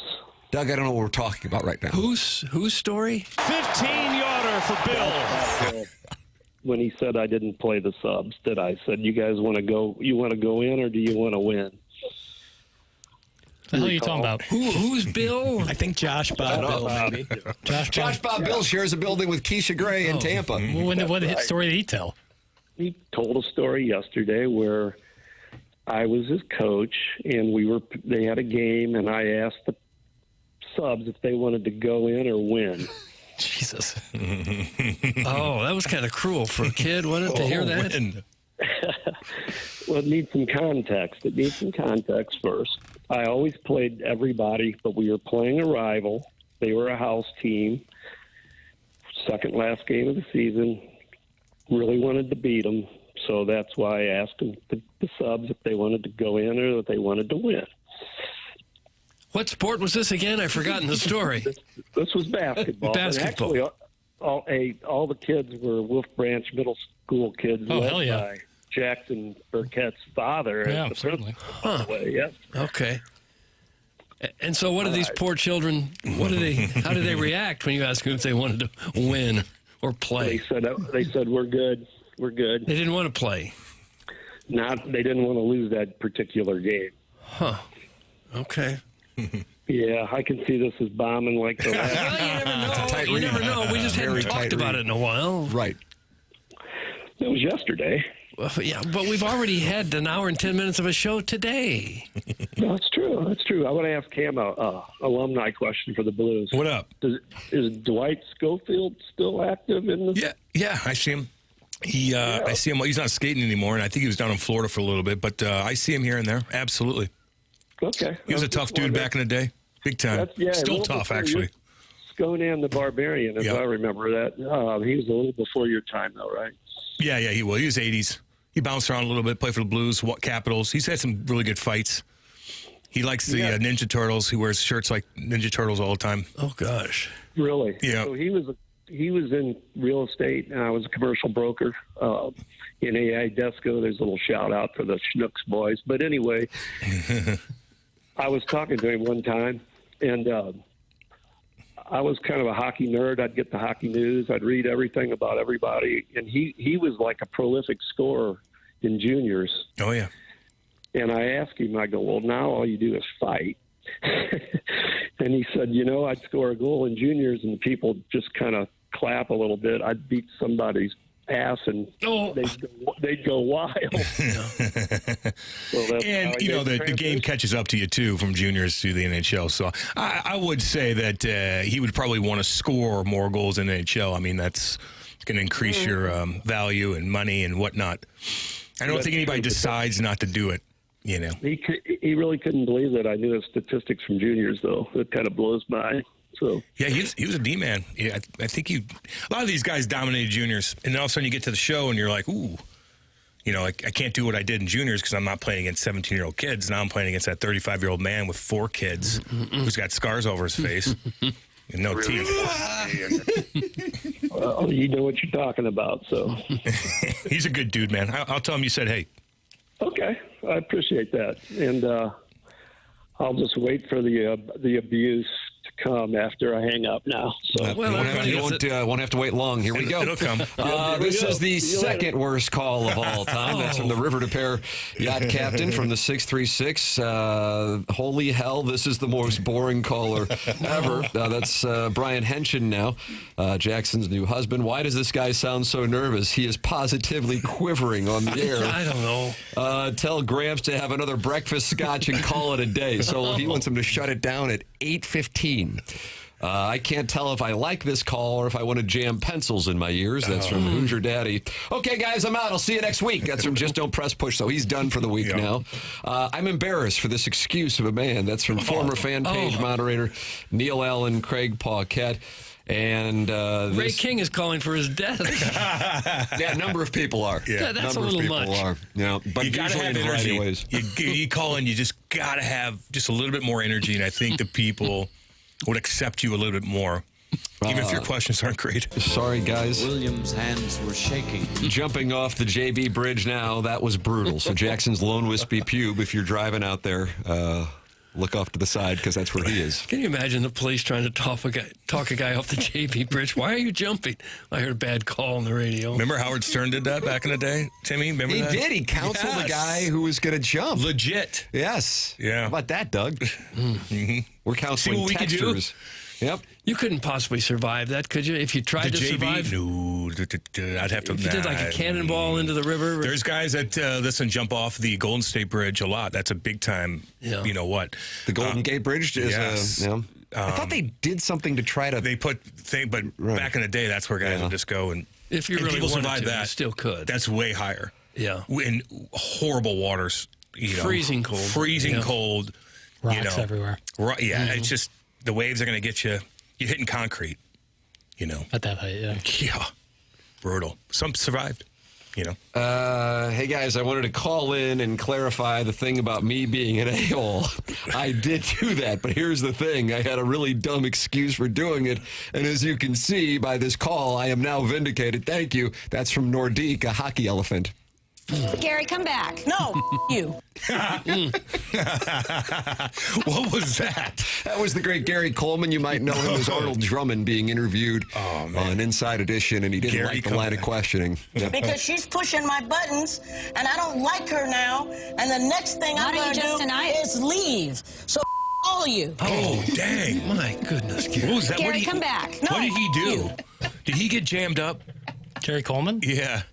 Did he do something goofy? He died young. Yeah. I remember Mike Tyson getting a little rowdy a couple times with some of his interviews. Oh, yeah. Oh, man. Even the... But isn't that all part of the theater? No, I think he was legitimately No, I think you can, but I think there's okay, like you watch all the UFC stuff, and it's like all these guys. That's performative. But what about the one football player? And it was Jim Rome, and it was like Chris Everett. Was that legit? Jim Everett, Rams quarterback, and then was that legit? Chris Everett. What do you think? It's always so tough to tell. That's a tough one because that one was like really intense to the point where it's like if this is real, this is incredibly uncomfortable. Yeah, I don't know.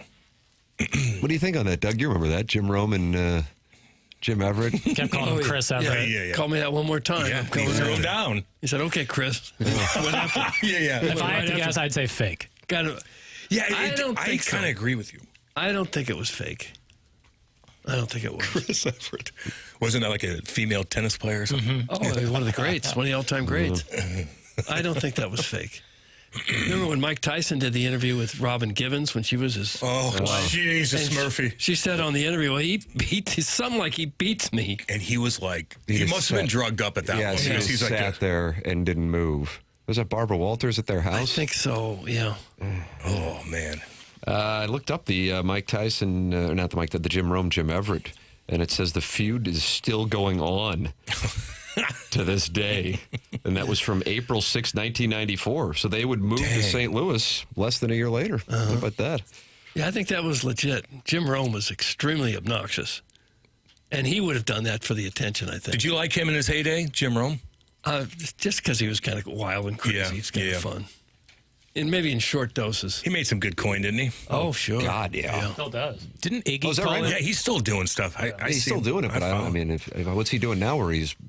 I think still the radio thing. Jim Rome. Do I see Jim Rome on my satellite TV? Doug, does Cam see Jim Rome? That's kind of on you. I could have sworn I see the Jim Rome show. Yeah, I think it's still on CBS. Right. Just asking. Iggy called in one time to the Jim Rome show, and there's allegations that he played a pre-recorded take. He did, unfortunately, get alleged to have called into the show and then hit play, and Jim Rome and the listeners picked up on the fact that Iggy had pre-recorded his take. I don't know where Ken comes down on whether or not that's an accurate allegation. I don't want to go producing ATMA, but Cam, you might bring that up today. I will 100% bring I think the story goes that he kept calling into them and it became popular, as you can imagine. And then he was like tired of calling into them, so he knew if he planted a recorded call that they would kick him out forever. And so that was his way. See, I think that's hilarious. Stopping. He was a victim of his own success. Oh, that's hilarious. So he sabotaged himself because he was addicted to calling into the show? No. Is that like Janine Lindemulder getting all those tats? Weird. I don't know if Iggy can obviously address this at 11, but if my memory is correct, and for a while there I was acting as Iggy's external memory drive, remembering stories for him so that he didn't have to. If my memory is correct, that he kept calling into Jim Rome and they liked him, and so he stopped wanting to do it. So he knew if he planted a pre-recorded call, he wouldn't have to call in anymore. If you type so ridiculous. If you type Iggy Strode Jim Rome into Google, the first thing that comes up is Ken Iggy Strode is famously known on the Jim Rome show as the caller who got completely run for playing a pre-recorded tape of his sports take instead of delivering it live. God, can we listen to that? Yeah, do we have that? Yeah, Jackson. If you do the same Google search, it pops up. All right. Or I can go cut it in the break, whatever you would like to do. We'll figure it out. All right. Well, there you go. We're going to have that for you coming up on Fun with Audio. In addition to much more fun with audio here, Doug, Eric Collins, who was on the call of what did he call recently was he on he wasn't on a World Cup game, was he?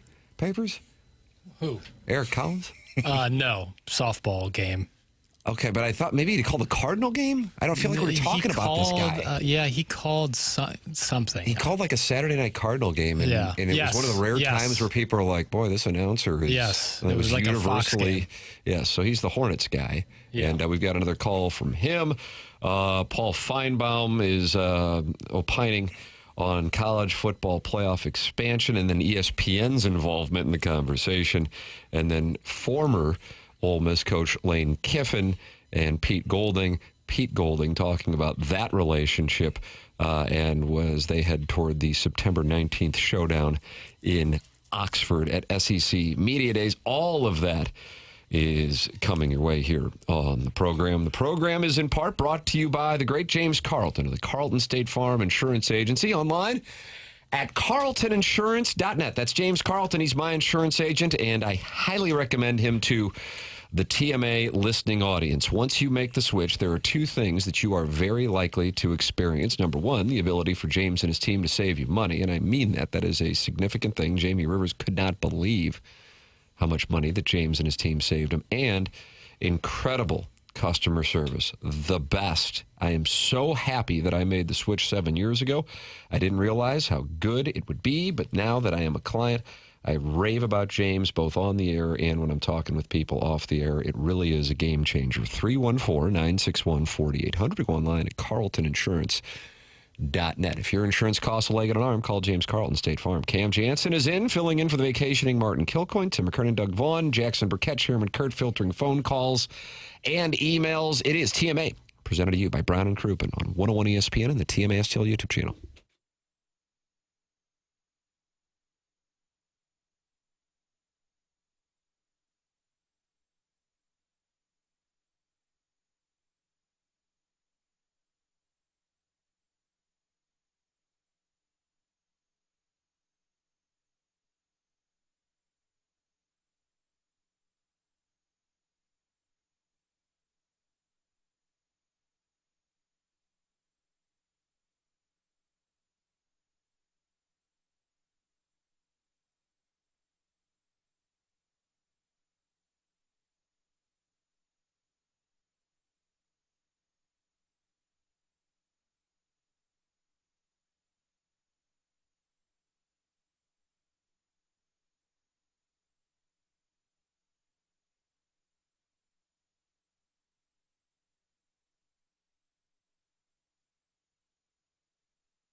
You got a secret weapon.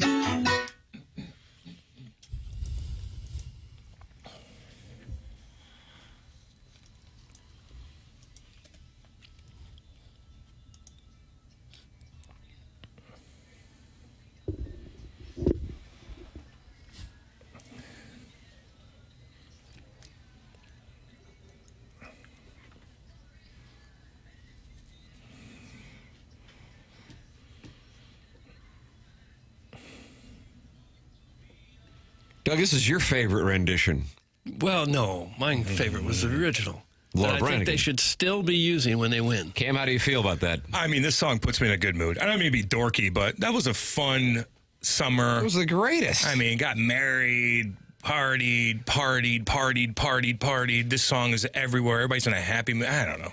The greatest. I mean, but do you agree that with Doug that they should continue to play it? You do? Yeah.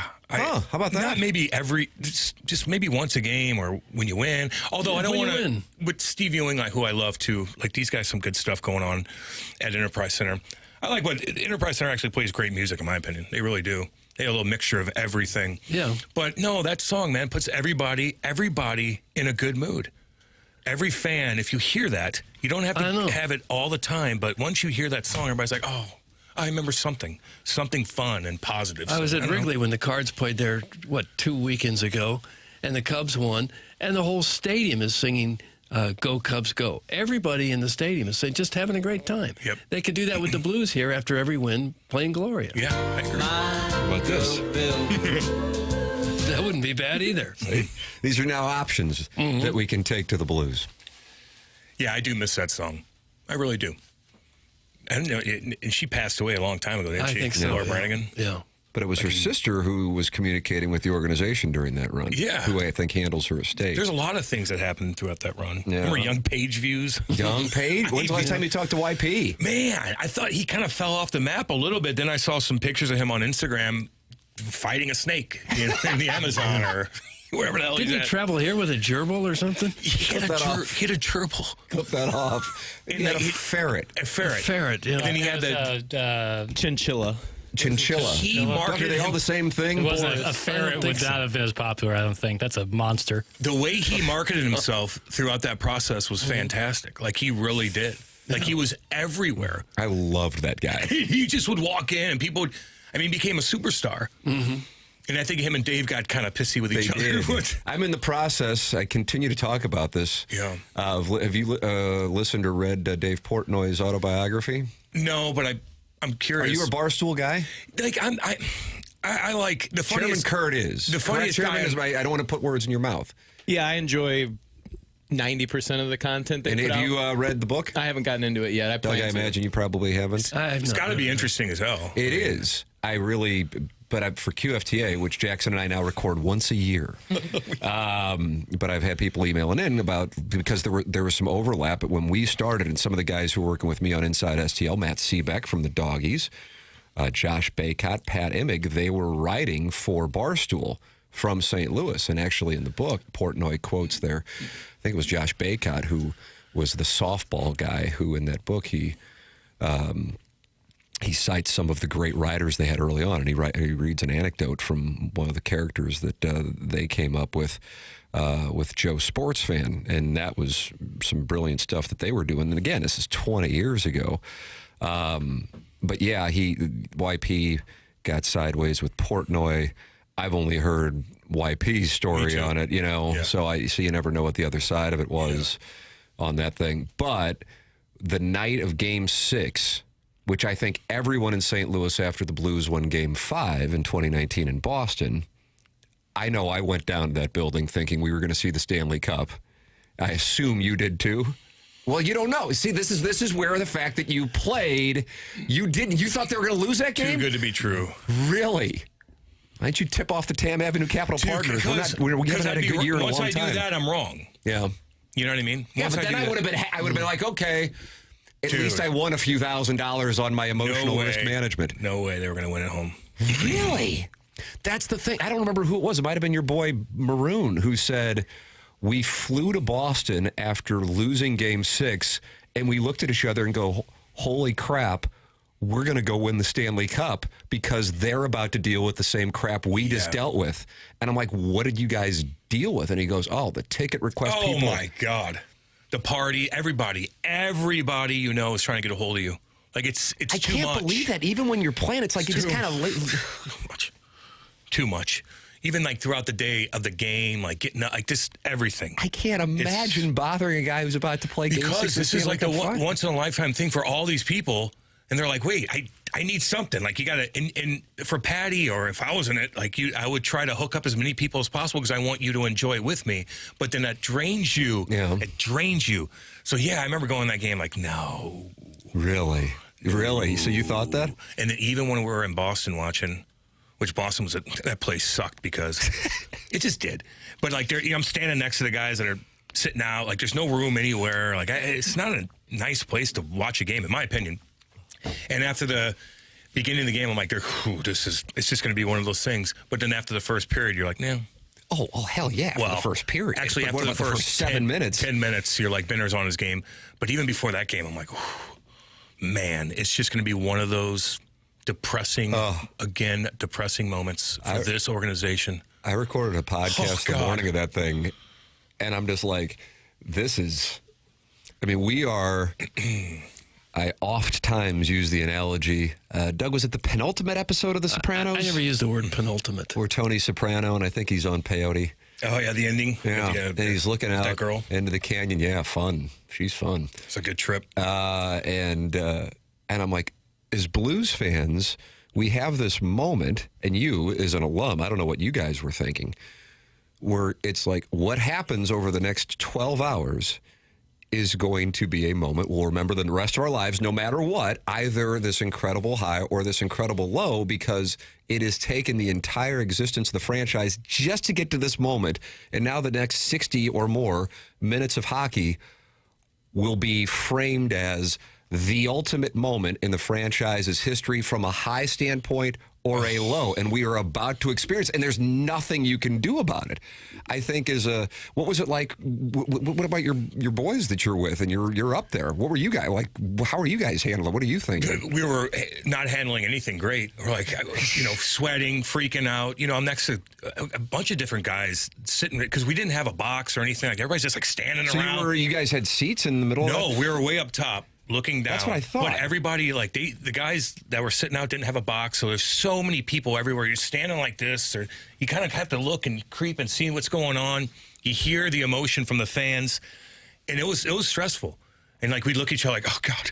When Benner had to make that save, like, ah! I'm like, oh, God. So you never think positive. When it's that stressful, at least in my opinion, I never think positive. I'm always like, oh, this is... Until you start kind of getting some momentum, score that goal. Petro's goal, Ryan O'Reilly's goal first, I believe. And then Petro goes down and goes backhand. On the bad line. Because of bad Marchand's like, and Shane Schwartz gets the puck, turns around, finds Petro real quick. Man, then you're like, okay. But even then, you're like, okay. Nope. But once Schinner got his, when Vladdy went into the corner, spun around, gave him that little one-timer, and Schinner goes, stick side low, then you're like, okay, it's over. But it took three goals for us to kind of get a little bit comfortable. But guys were freaking out up there. It was very emotional. I wonder what would happen had Boston scored that first goal instead of the Blues. Because they had several chances where they could easily have scored a goal. And Chara, that would have changed the whole game. Chara goes on the ice with a broken jaw. The fans are going crazy. You're like, oh, my, that's our leader right there. Mm-hmm. Although he couldn't even breathe. Do you realize how miserable that is to have a broken jaw? I've never had a broken jaw, no. Probably one of the worst. Besides having a horrible concussion, having a broken jaw is got to be one of the worst. You feel like you're claustrophobic. If you can't breathe out of your nose, which... imagine trying to do anything.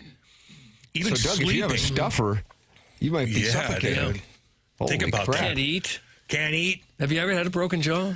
I cracked it, but I never had to have wiring or anything like that. No. Thank God. A couple times I did think, I was like, oh boy, I'm like this for a couple days. Slap After jaw. a scrap? Oh, yeah. And it click. And I'm like, oh, God. Then you get on the other side, and all of a sudden it went back normal. Guy hit me with a left, and I'm like, oh, my jaw's actually kind of back in place. The reason I hearken back to 2019, and you brought up YP, Young Page Views, we went to the game with him for Game 6. Remember Ryan Kelly, longtime sponsor? Oh, yeah. Ryan Kelly, Young Page Views, Ryan's wife, Young page views. Hull's daughter was with us. Super. We picked her up from Obie Clark's. My wife. And that. I think, Doug, it was a gerbil. But apparently it was a chinchilla. That's what I'm hearing. That's what it was, chinchilla. Yeah, because if it was a gerbil, I probably would have adopted it. And they actually brought that into the game? Yes, that's what I'm saying. So then he left it in a closet at Enterprise Center. And then while we're sitting there watching the game, and I had spent so much money on these tickets. I mean, I'm like 5 rows behind Tuukka Rask. And I'm convinced that the Blues are going to win the game. So I'm in a bad place. Portnoy is blowing up Young page views, and they're going back and forth. Portnoy is Bruins guy. Young page views low on the totem pole at Barstool. Yeah. And so then when we're riding back, now we're all depressed. He almost forgets the chinchilla. And then he has to get out of a closet at Enterprise Center. I still don't know what the hell the thing did during the game. Where are the closets? It's in the locker room? Like a janitor's closet? Yeah. Probably drinking like, you stuff a chinchilla in there? And no one notices? How do you get him in? He got to do a lot of things. He was on our parade float. The wives weren't even allowed on the damn thing, which I should have just brought Kate on there. They had to walk like 2 miles to get to where we were, and by the time they got there, we were so wasted.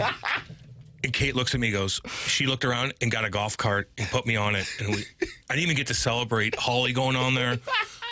I was done. And I am, dude, I can handle it. I'm sure your tolerance is a little higher than, say, Jackson when he gets a daiquiri in him. Yeah. But I just take it straight. Well, I mean, you're famous for a low tolerance. That's not true. Saving right? money. You can sit down and have a scotch with Cam and see how it hangs? I mean, I can't compete with Cam. I'm not allowed to drink scotch. See, that right there. The law is intervened? That right there tells me I couldn't hang with him. Chase told me a story, and I don't know how much this has been talked about, but that the famous Brett Hull speech and the beautiful rendition, I think that's the best rendition of Gloria. Oh, God. And it didn't look like he had been drinking it. No! Stone cold sober. So you guys are all standing on the side of the stage, and Hull, on his own, yes, okay, goes out there, and Doug Armstrong's beside himself, losing his mind. Yes, going. And then he turns to Chase and he goes, go out there and get him. And Chase goes, the hell you want me to do? Two drunk old guys fighting in the middle of the stage, which would have been the greatest. Oh, jeez.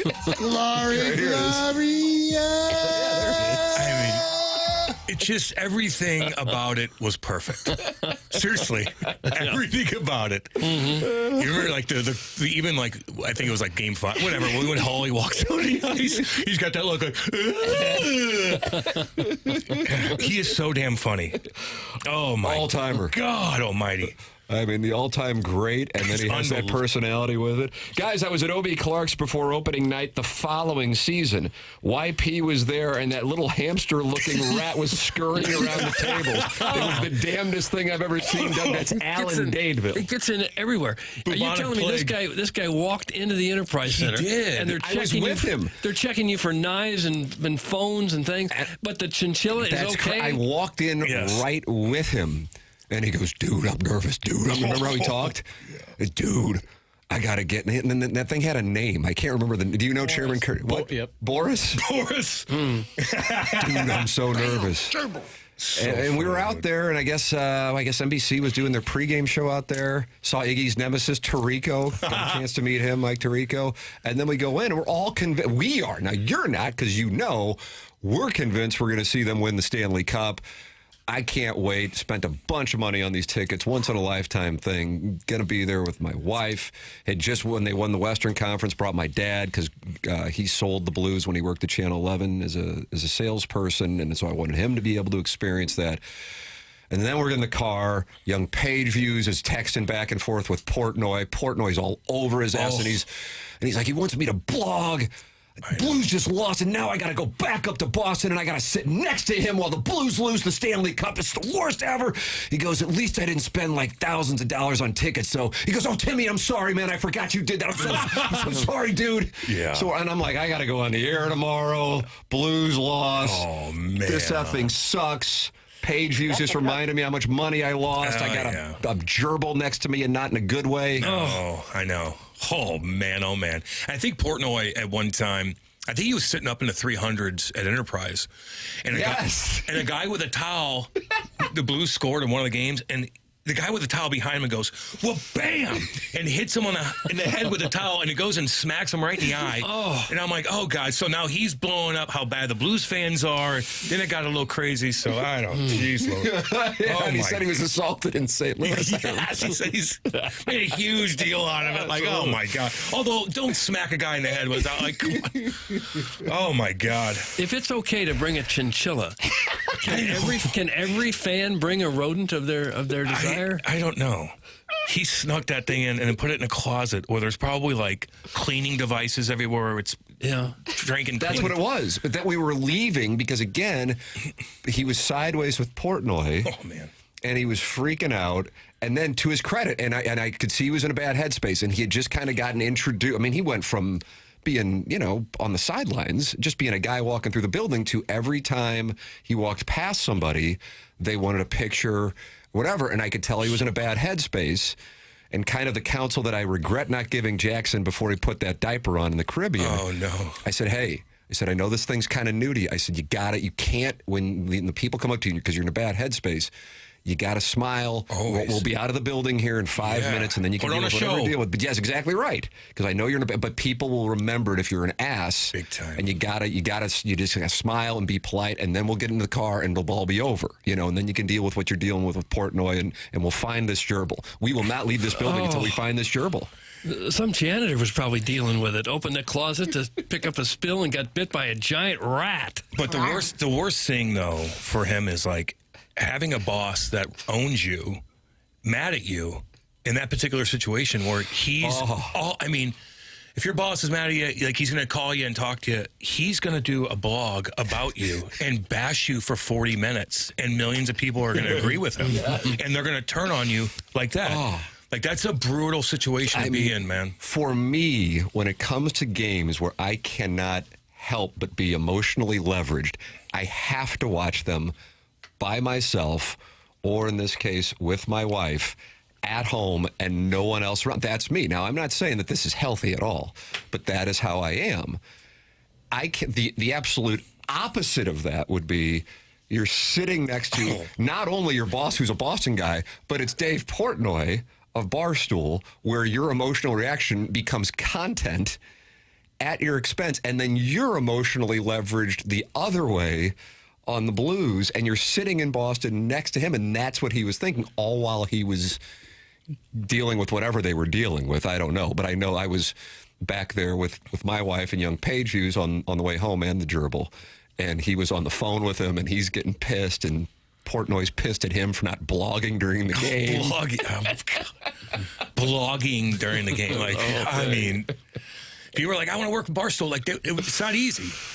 Like, I know he gets mad at, I guess, the New York State. No one's there because he's not there anymore, I guess. Portnoy is not in New York. South Florida, right? I thought he's in Florida, and then he goes to Chicago or whatever it is. So he's like, I might shut that whole thing down because you guys aren't working. When I'm there, everybody's working, coming up with creative ideas and this, that, and the other. And now he's not there. And people kind of like, oh, God, I could breathe a little bit. I bet you I'd like to read a book about somebody that's worked for him for 10 years and really kind of hear that side. Because I don't think it's like when an ex-wife talks. You know what I mean? I or an ex-husband. That it's like, okay, what was, you get the ex-employee who's the spurned lover, then that's a different thing. And that's red meat to the people who want to take out Portnoy, But anyway, my point being, I've really enjoyed reading this book. I'm going to get on that, I think. I think people would enjoy it. And and I'm not, it's not that I'm anti-Barstool at all. I'm just not I'm not a fan. I'm just, it's not in my orbit, but I'm not anti it. I feel like for a lot of people, they're either pro or anti. No. And I'm neither here nor there. But if anything, I find myself becoming a fan of Portnoy, just hearing about the business, even though I'm unfamiliar with a number of the stories that he's. The funniest thing about Barstool, in my opinion, is Big Cat, Stu Feiner, and it used to be Portnoy for the football picks. What do they call that dang thing? Stu Feiner. Sports advisors. Yeah, sports advisors. So funny. Oh, yeah. Stu Feiner is the funniest guy in all of Barstool, in my opinion. He is out of his mind, and he's got an unbelievable story. Partied like a rock star, spent millions and millions of dollars gambling. Remember he had those gambling sites where he... Oh, yeah. I'm going to kill your my God. I think my dad probably contributed. Jersey Jerry. 2 for the money is based on him. Yeah. He's interesting. Stu Feiner. Timmy, I don't know. This guy says it's going to be the Cowboys night. I go, man. God, no, we're not doing this. And then I'd pick up the phone back in the day of the landlines. Yes. Hey, buddy, is your dad there? I go, oh, God, no. Yeah. Man, he made a killing. Yeah. You were hot, weren't you? Some of that came from the 63109, I can tell you. And then he lost it all, Things changed. Who's that, my dad or Stu? I don't know, man. Both of them. Oh, man. Email in the morning after at InsideSTL.com for the Design Air Heating and Cooling email of the day. Cam's filling in for Martin Kilcoyne, who is vacationing. The program's called TMA. It's presented by Brown & Crouppen on 101 ESPN.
She was cool. It's TMA 101 ESPN. Tim McKernan, Doug Vaughn, Cam Jansen in for the vacationing Martin Kilcoyne. Little Jackie Papers, loved that rascal Puff, is on the ones and twos. Chairman Kurt filtering phone calls and emails here on TMA. On the Polos Plus dossier, we'll have the Design Air Heating and Cooling email today at 9:45. And we will have the conversation with Brad Thompson at 9:30. Jackson, have you been able to find the Iggy? Doug, this is Ken Iggy Strode. Okay. And we'll see him at 11 o'clock with After the Morning After and the alleged pre-recorded call into Jim Rome's program. Okay. Are you ready? We're ready. Go ahead and hit the lever now, please. Live. It's another to put it on Memorex and then hit play. This is Iggy. Listen to this. What's up, Ig? What's up, Tim? Talk to me. Hey, Romy, I see where Paul Tagliabue fined Lions president Matt. All right, so stop right there. If you listen to that very carefully, you can hear the change in tonality. And you have to have a pair of headphones on to really hear it. But you can hear the click of the cassette or whatever format he was on back in the day. The tonality of the thing is obviously different. His voice sounds different, but you can actually hear the tape start to roll. Listen really carefully. If you're near a radio, put your head up against the radio. Or if you've got cans on, listen to that. But this guy taped his phone call and hit play after saying hello to me live. Hey, Iggy, way to man up and say hello live. At least you got that part in there live. Way to handle that part of it. What up, pimp? Listen to this guy. What's up, Ig? What's up, pimp? Talk to me. Hey, Romy, I see where Paul Tagliabue fined Lions president Matt Millen $200. Paul in Albany. Good job, Paul. Resetting Ig. I haven't thought about Ig in a while. And he got run. He got run for pre-taping his call. There you go. Oh, Iggy loved that. Why didn't he just read it? He could have just read it. I know. I don't understand it. Yeah. But he got it, Jim's, to saying his name out loud. Like, oh, yeah. Iggy probably listened to that a million times. So that clip was actually from 2021. It was so famous that they were recalling it almost 20 years later. He say, "What's up, Jim?" or "What's Pimp?" Pimp. He said, "Oh my God!" Don't you ever say "What's up, Pimp" when you see your "What up, Pimp?" Usually, yeah. Yeah, I don't understand the method. Like, why don't you just say something goofy? Right. Or if you're nervous about it or want to say it, just write it out. I believe Iggy was trying to get, that's what he wanted to get run so that he wouldn't have to call in anymore. Oh, I don't know. Iggy wouldn't have wanted the attention that he would try to get run. If my memory is correct, I believe that is the case. Has there there's been some guys that called in the radio shows and called in, became a character, and all of a sudden took advantage of the opportunity. Oh, yeah. You know what I mean? Sure. You're talking to us about that. Yeah, it's kind of our whole show. Yeah, this guy's got some humor to him. Mm-hmm. He's interesting. We're going to keep him. Do what you got to do, pimpin's pimpin'. There you go. See, there's there the it is. There's the plowhawk. Doug, this is why people are lined out outside his apartment every day for autographs. That's from MD 2020. So. Did you say he signed an autograph the other day somewhere? Oh, yeah. He says people ask for pictures and just sign all the time. Cam needs to sit in on After the Morning After. That's from Danny Padre, whose name is on the Stanley Cup, along with the Carolina Hurricanes owner's family. And you're going to be on there today. Yes, I am. Yes, I am. How about that, Doug? Yeah, it's exciting stuff. It is. You can grill him yourself. See if you can get anything out of him. I'll see what I can do. He didn't want to get run. He made up that excuse after he got caught. That's from Shooter McGavin. He'll explain it all. Yeah. There you go. That'll come up at 11 o'clock here on the program. You're welcome to get involved. Text in, call in, talk it over in the Form Energy YouTube chat, where 256 friends are gathered right now and talking it over as we speak. Doug, this is the guy who called the Cardinal game on a Saturday night. I don't recall who they were playing. His name's Eric Collins. Was it Cubs? It's like a Cubs. For some reason, I thought it was a Cubs game. I remember because I was at the game. Oh, was this the PCA game? Yeah. That's what it was. Yeah. And now he's the voice of the Hornets, but during the offseason, he gets to call, what is this game here? It's a softball game. Just a kind of a random softball game. Oh, gosh. Here you go. He pitched for the Pennsylvania Rebellion, located in Washington, Pennsylvania. Oh, my goodness! What a play by Jada Coleman! You will not find a better grab anywhere. Is it just me? I kind of liked it. I can't tell if he's joking. Oh, my goodness! What a play! You know what it reminds me of? Who's that? Joey Zamboni. Yeah. Zamboni. You also have an opportunity to talk to Iggy about Joey. He's sideways with him. Why? I don't know. Joey's St. Gabriel, so I gotta roll with Joey. I know a lot of people. Like, I feel like I do. Well, of course you do. I don't know how many people I'm sideways with. Like, who are you sideways with? I don't know. And then you're a guy who made a living by fighting people. I literally can't. I was thinking about that. I can't really think of anybody that I'm sideways with. No enemies list? Iggy's got a number of them. We actually have every day there is a ranking by the audience in the YouTube chat of the top 20 people that Iggy's sideways with, and it changes every day. Are you that sideways with people? I don't leave my house to get sideways with people.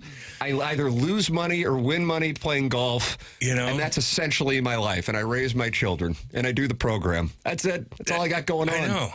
And I eat wings and fries. We live a simple life. I guess he Fly doesn't. with me, lesbian battle hawk. Yeah, he's sideways with a lot of people. Yeah. Some of whom don't know he's sideways with. I know. That's funny, man. Yeah.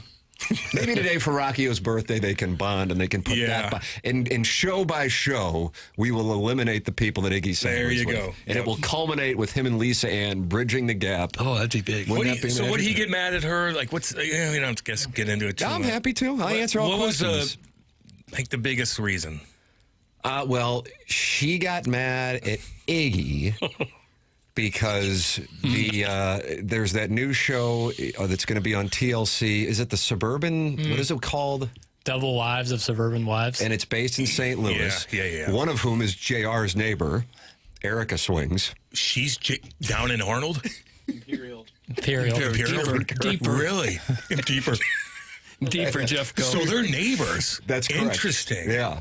And the teacher who got caught with an OnlyFans account, Brianna Coppage, who became a friend of the program. Yeah. And she did her first interview on TMA, and Lisa Ann, friend of the show, Jackson's roommate down in Jamaica. Oh, man. And then Iggy, who some will accuse of white knighting for attractive women, and I've never seen it myself, then contacted Lisa Ann to see if if Lisa Ann could help her get her start in the adult world. Yeah.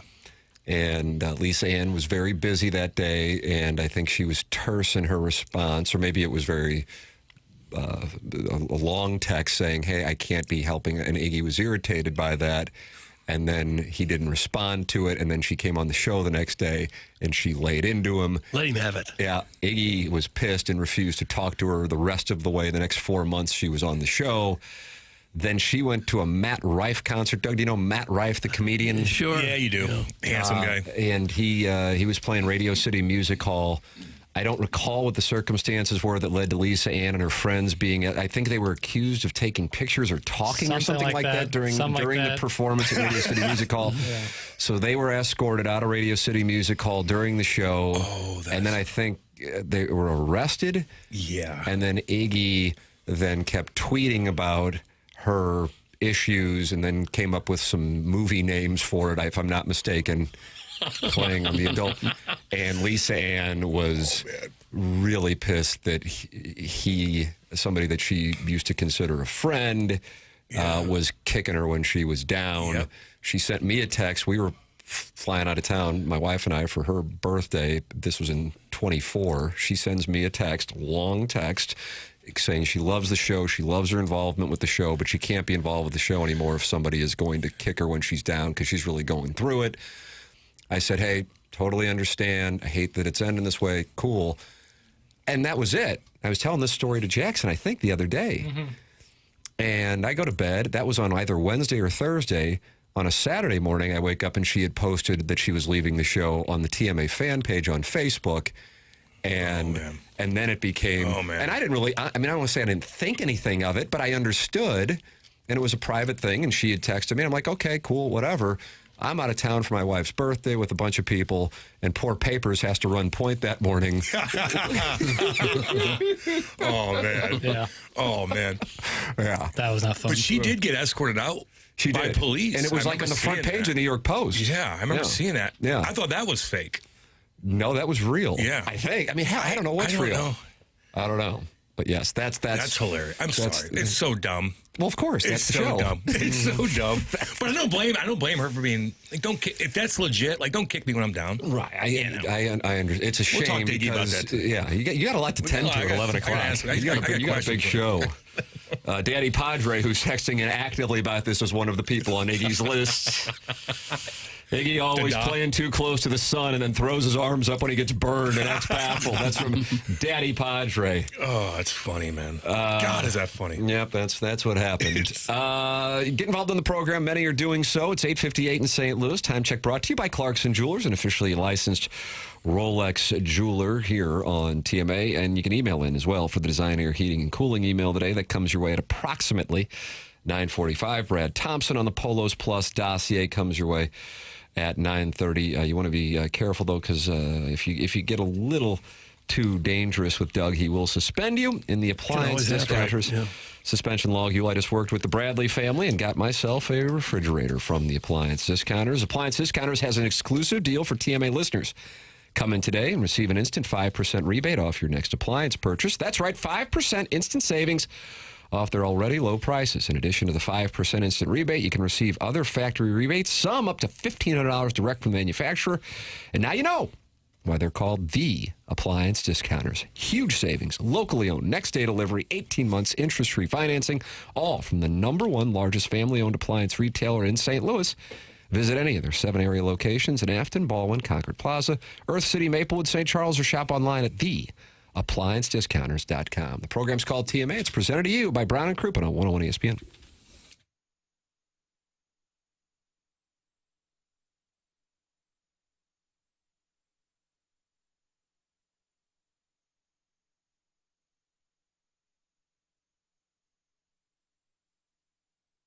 Delmar Mortgage is online at delmarmortgage.com, and that's Ryan Luchtefeld. His personal number that he gives out for you to call or text is 618-593-3608. I have been working with Ryan here for the last few months, and I will recommend him in a major way to those of you looking to buy a home or to refinance.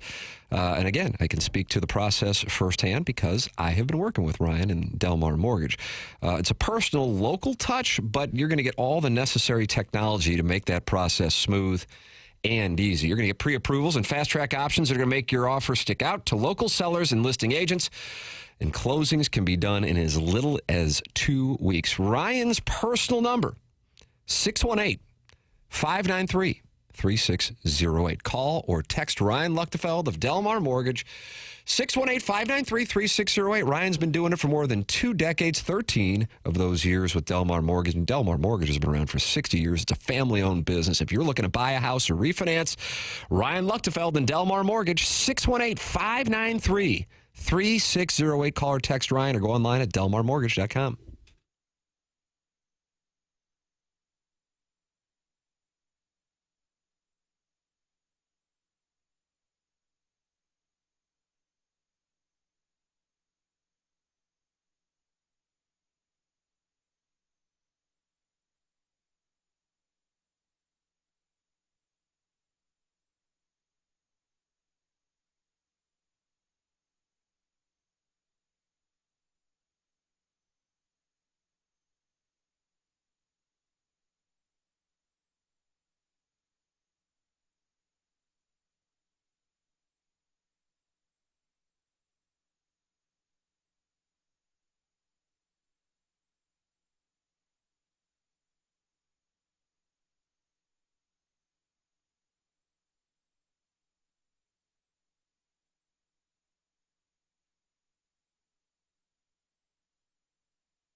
is Jackson with a Sports Center update. It's brought to you by Saliga Heating and Cooling. Cardinals back in action today following the win yesterday in Anaheim. Back in St. Louis today for a 4:15 p.m. first pitch. Michael McGreevy on the mound for the Redbirds.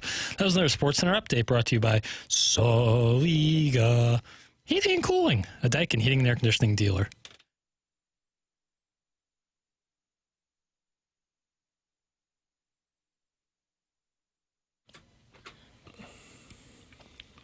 Doug, is this on your Mount Rushmore of Pearl Jam songs? Oh, I guess it is. Is it? I haven't heard much of it yet.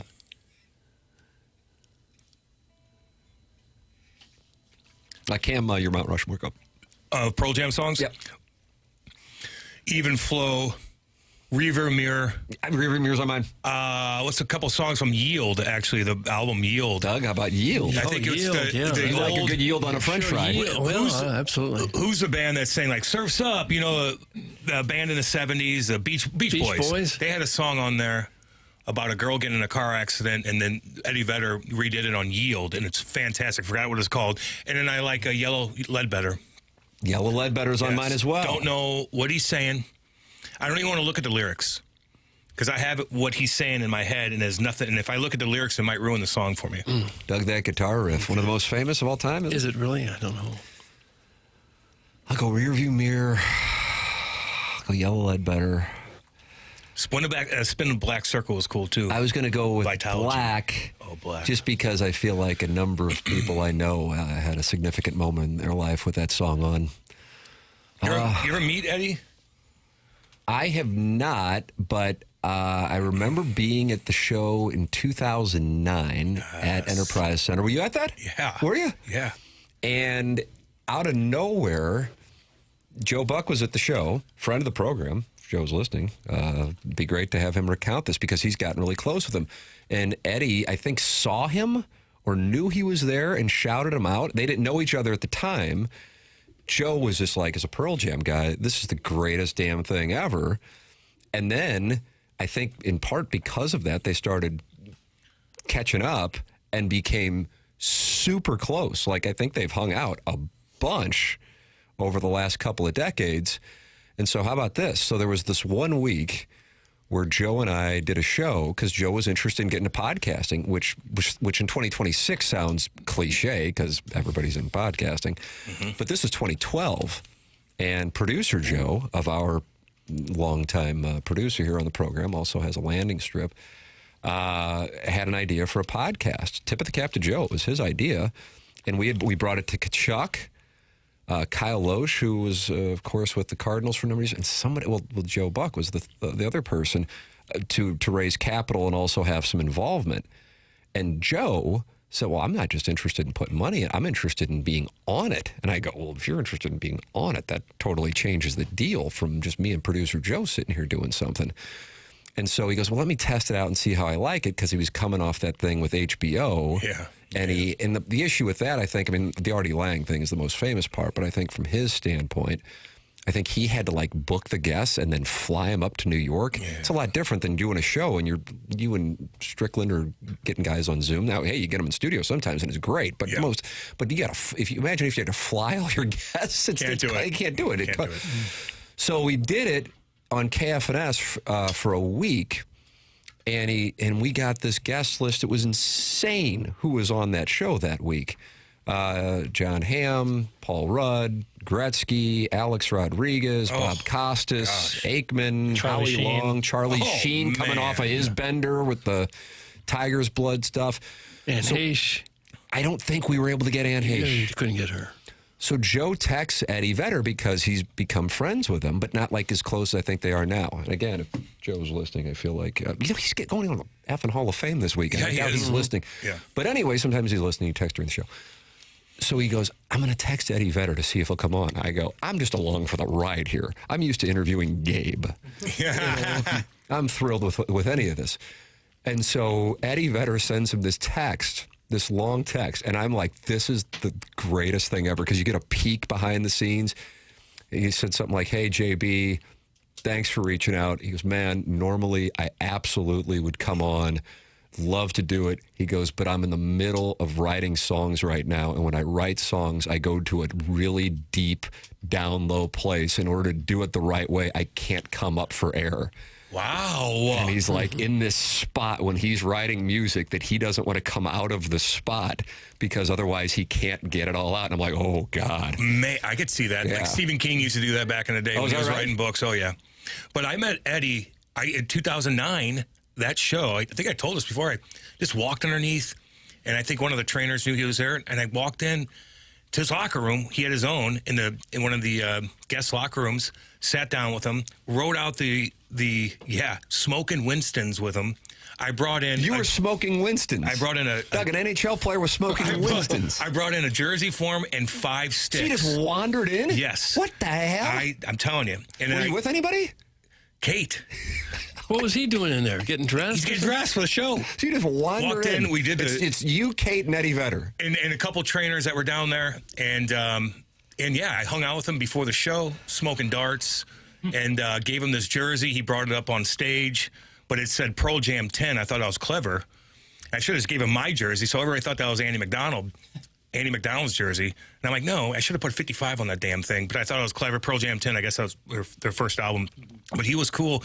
He told me, he's like, yeah, I got 2 daughters. And sometimes I just want to go on an island and have them just be raised by the wilderness. I'm like, ooh. Like, no, they're girls. Like, you probably need to get them out and about and socialize a little bit. And then I saw him in San Francisco at that famous park in San Francisco. That big, I don't know, right downtown San Francisco. And I remember him going to the crowd. He's like, hey, yeah, everybody's messed up there. Oh, yeah. I mean, oh, boy. And he goes, don't take the brown acid. Doug, don't take the brown acid. That's good advice. I know. And everybody's like, oh, I did. That's a Woodstock reference, isn't it? I guess. I don't know. But people were looking at they're looking at their hands about to take that. And they're like, oh, this is brown. Don't do it. Yeah, that guy partied. Pretty good advice all the time. Yeah, acid's tough. Yeah. You haven't done acid, have you? I mean, whatever. God. Oh, horrible. I don't think we're going to have Cam testify in a trial.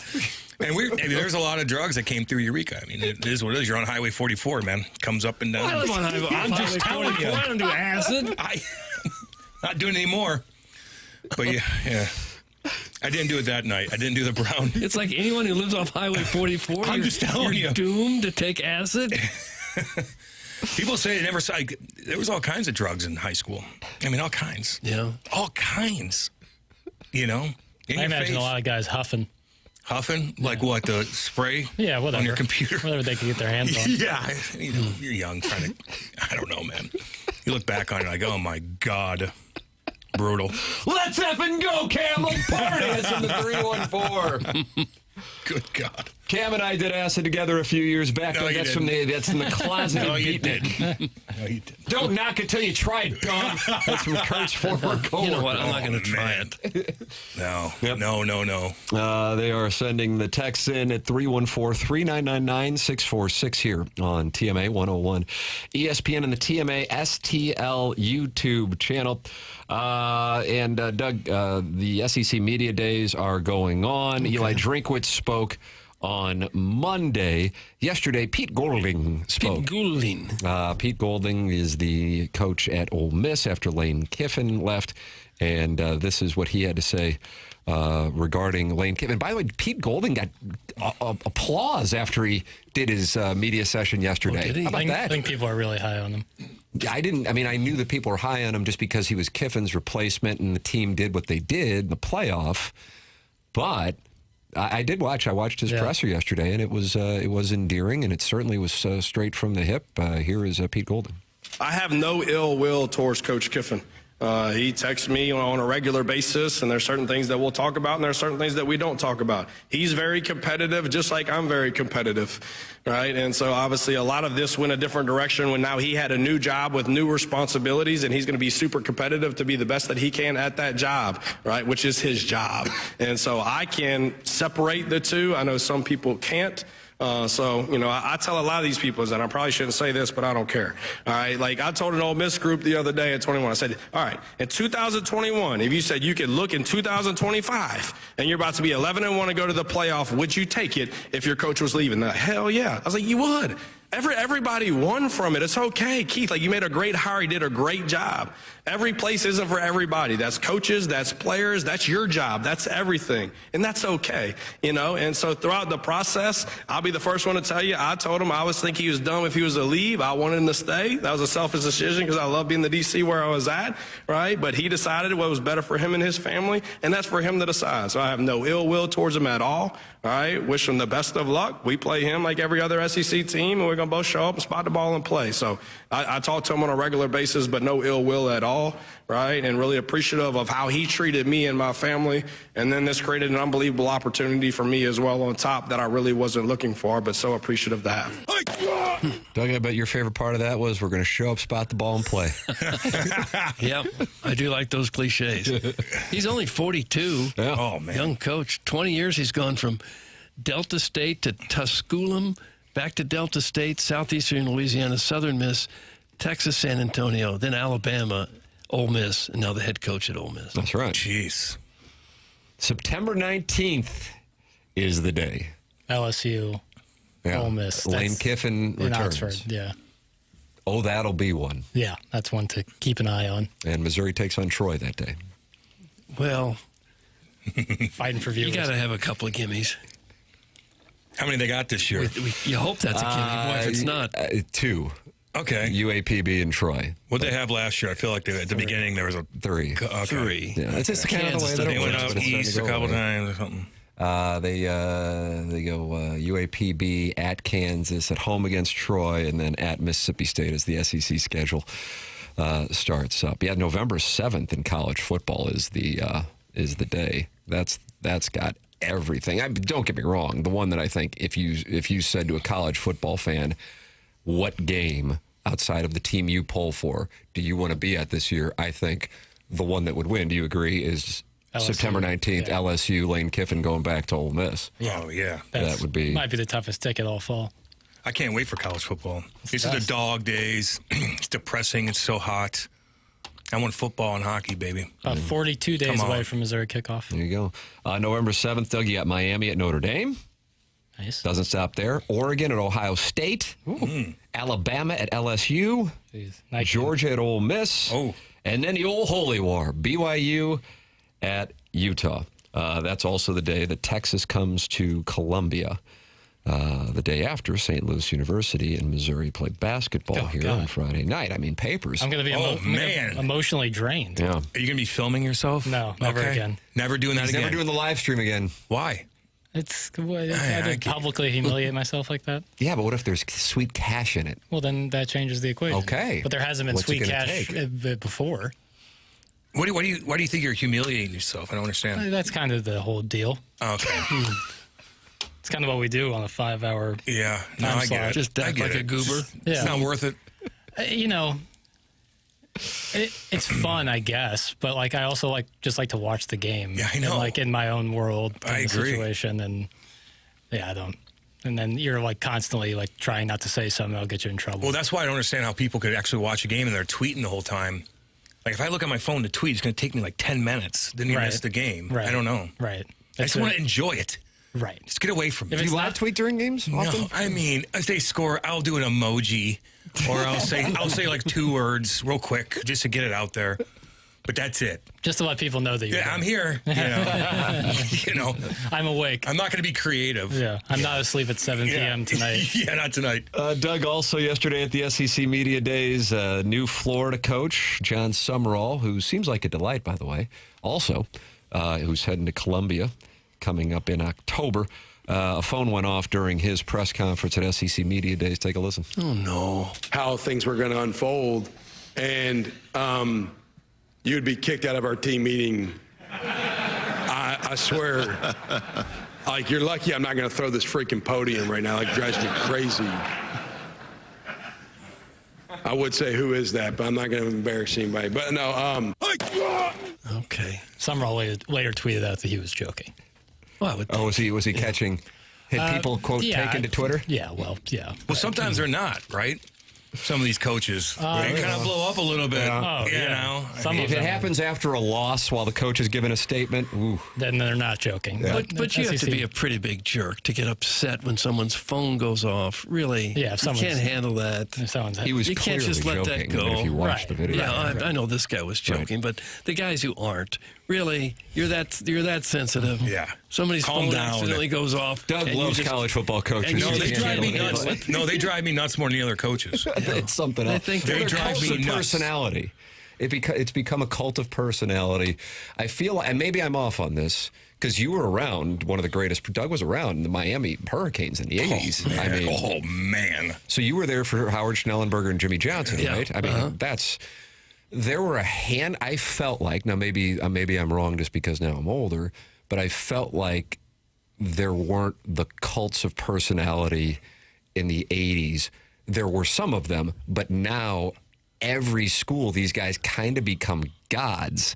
Even the also-rans that really aren't truly national champion contenders, and then they become like dictators, that if you cross this guy and you're in a small town, you're done if you don't have access to him. You know, Bobby Knight certainly was that way in Bloomington, but now I feel like it's not just the SEC coaches. There are guys in all kinds of conferences that if you cross them, it's a whole thing, because these guys become gods for the donors and the boosters and the alums, and they don't see them doing anything wrong until they lose a game, and then at that point they can't do anything right, and then there gets pressure from the boosters to the administration to fire them and then pay out tens of millions of dollars in buyouts just to bring in the next guy that they will hate when they lose to a team that they were a favorite against.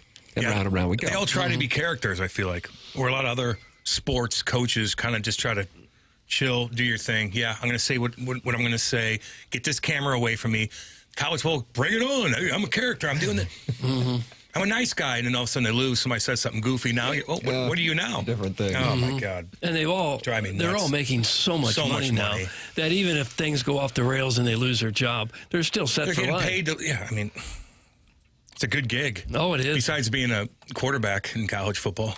Dudes be trying to push up on my wife. She bad. It's just the game, right? Yeah. That's what they do. Yeah, I don't get that.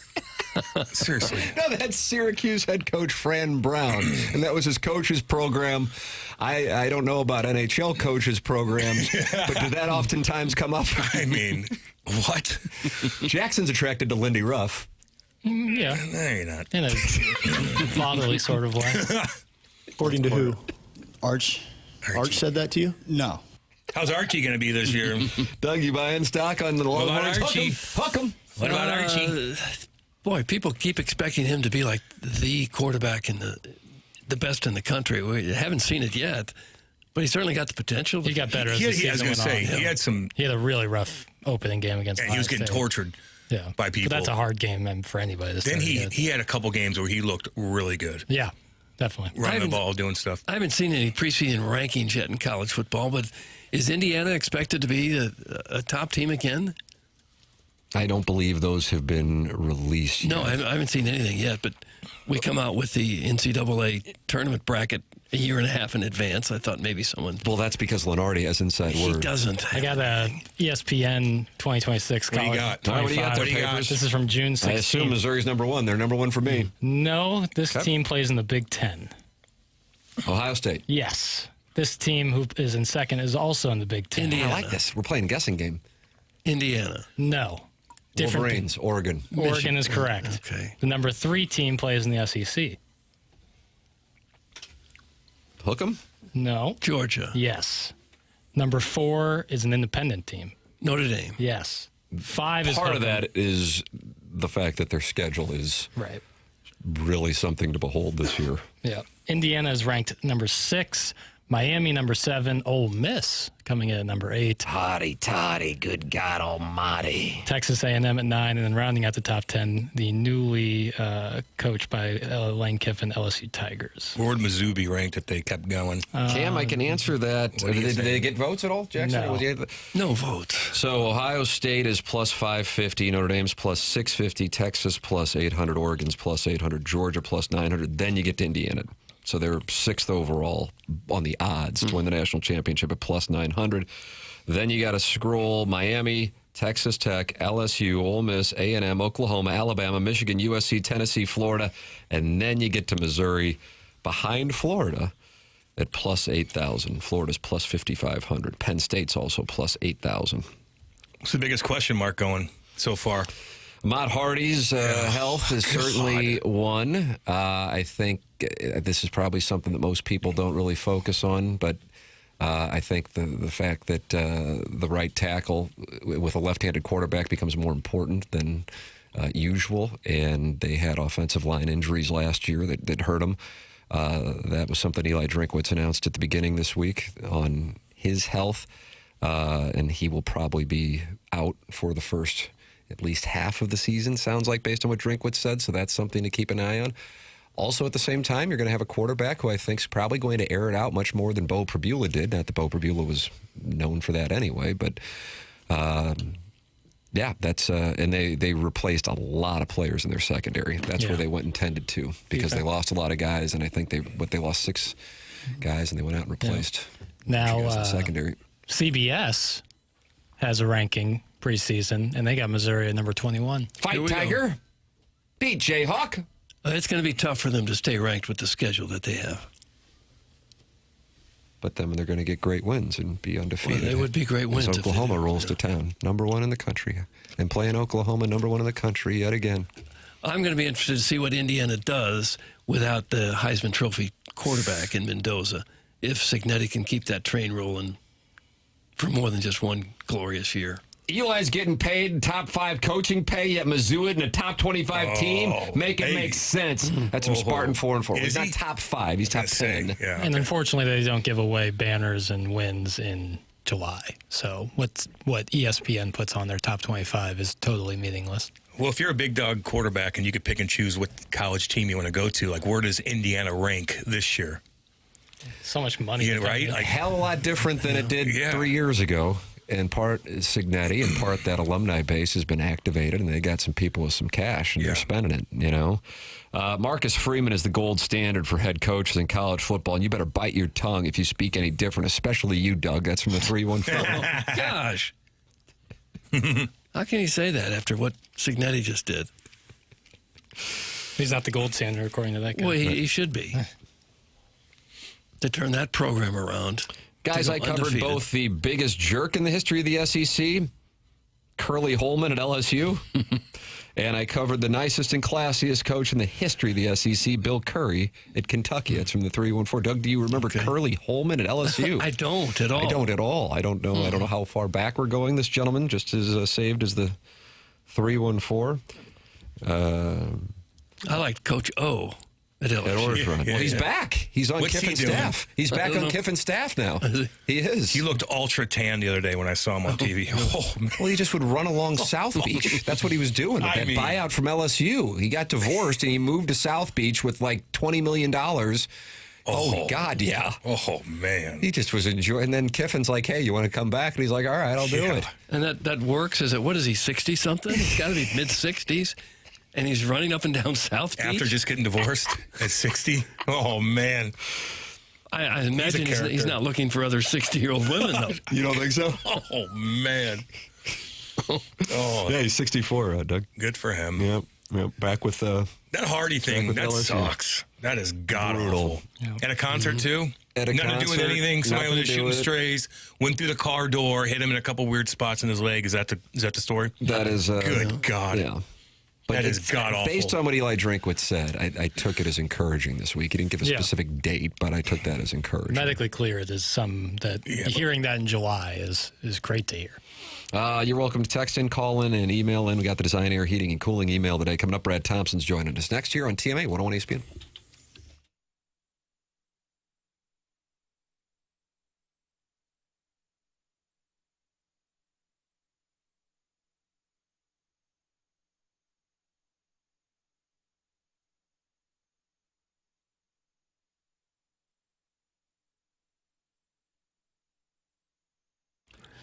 It's true. Good things come to those who wait. At Stifel, great things come from knowing when to act. For 135 years, Stifel has helped individuals, families, and business owners make thoughtful financial decisions. Founded in St. Louis in 1890, Stifel combines deep local roots with national capabilities. From customized wealth management to investment banking and traditional banking, Stifel delivers fully integrated solutions designed for complex financial lives, whether you're growing, preserving, or transitioning wealth.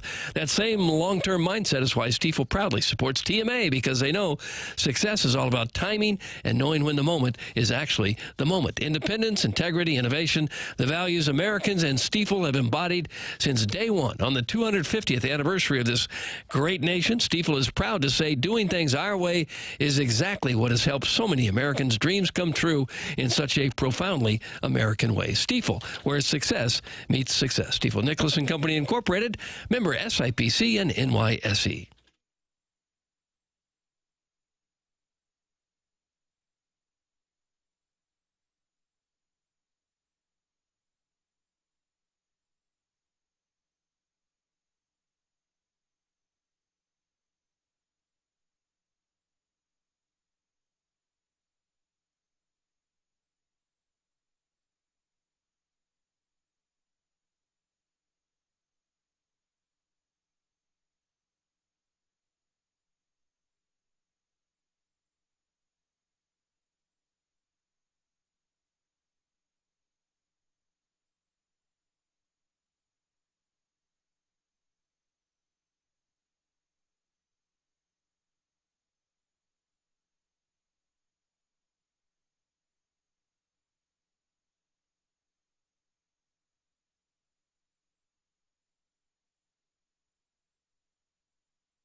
It's TMA 101 ESPN. Tim McKernan, Doug Vaughn, Cam Jansen in for the vacationing Martin Kilcoyne, and Little Jackie Papers on the ones and twos. Chairman Kurt taking your phone calls and emails for the Design, Air, Heating, and Cooling email today, the morning after at InsideSTL.com, which we have coming up on the Polos Plus dossier. Send yours in the morning after at InsideSTL.com.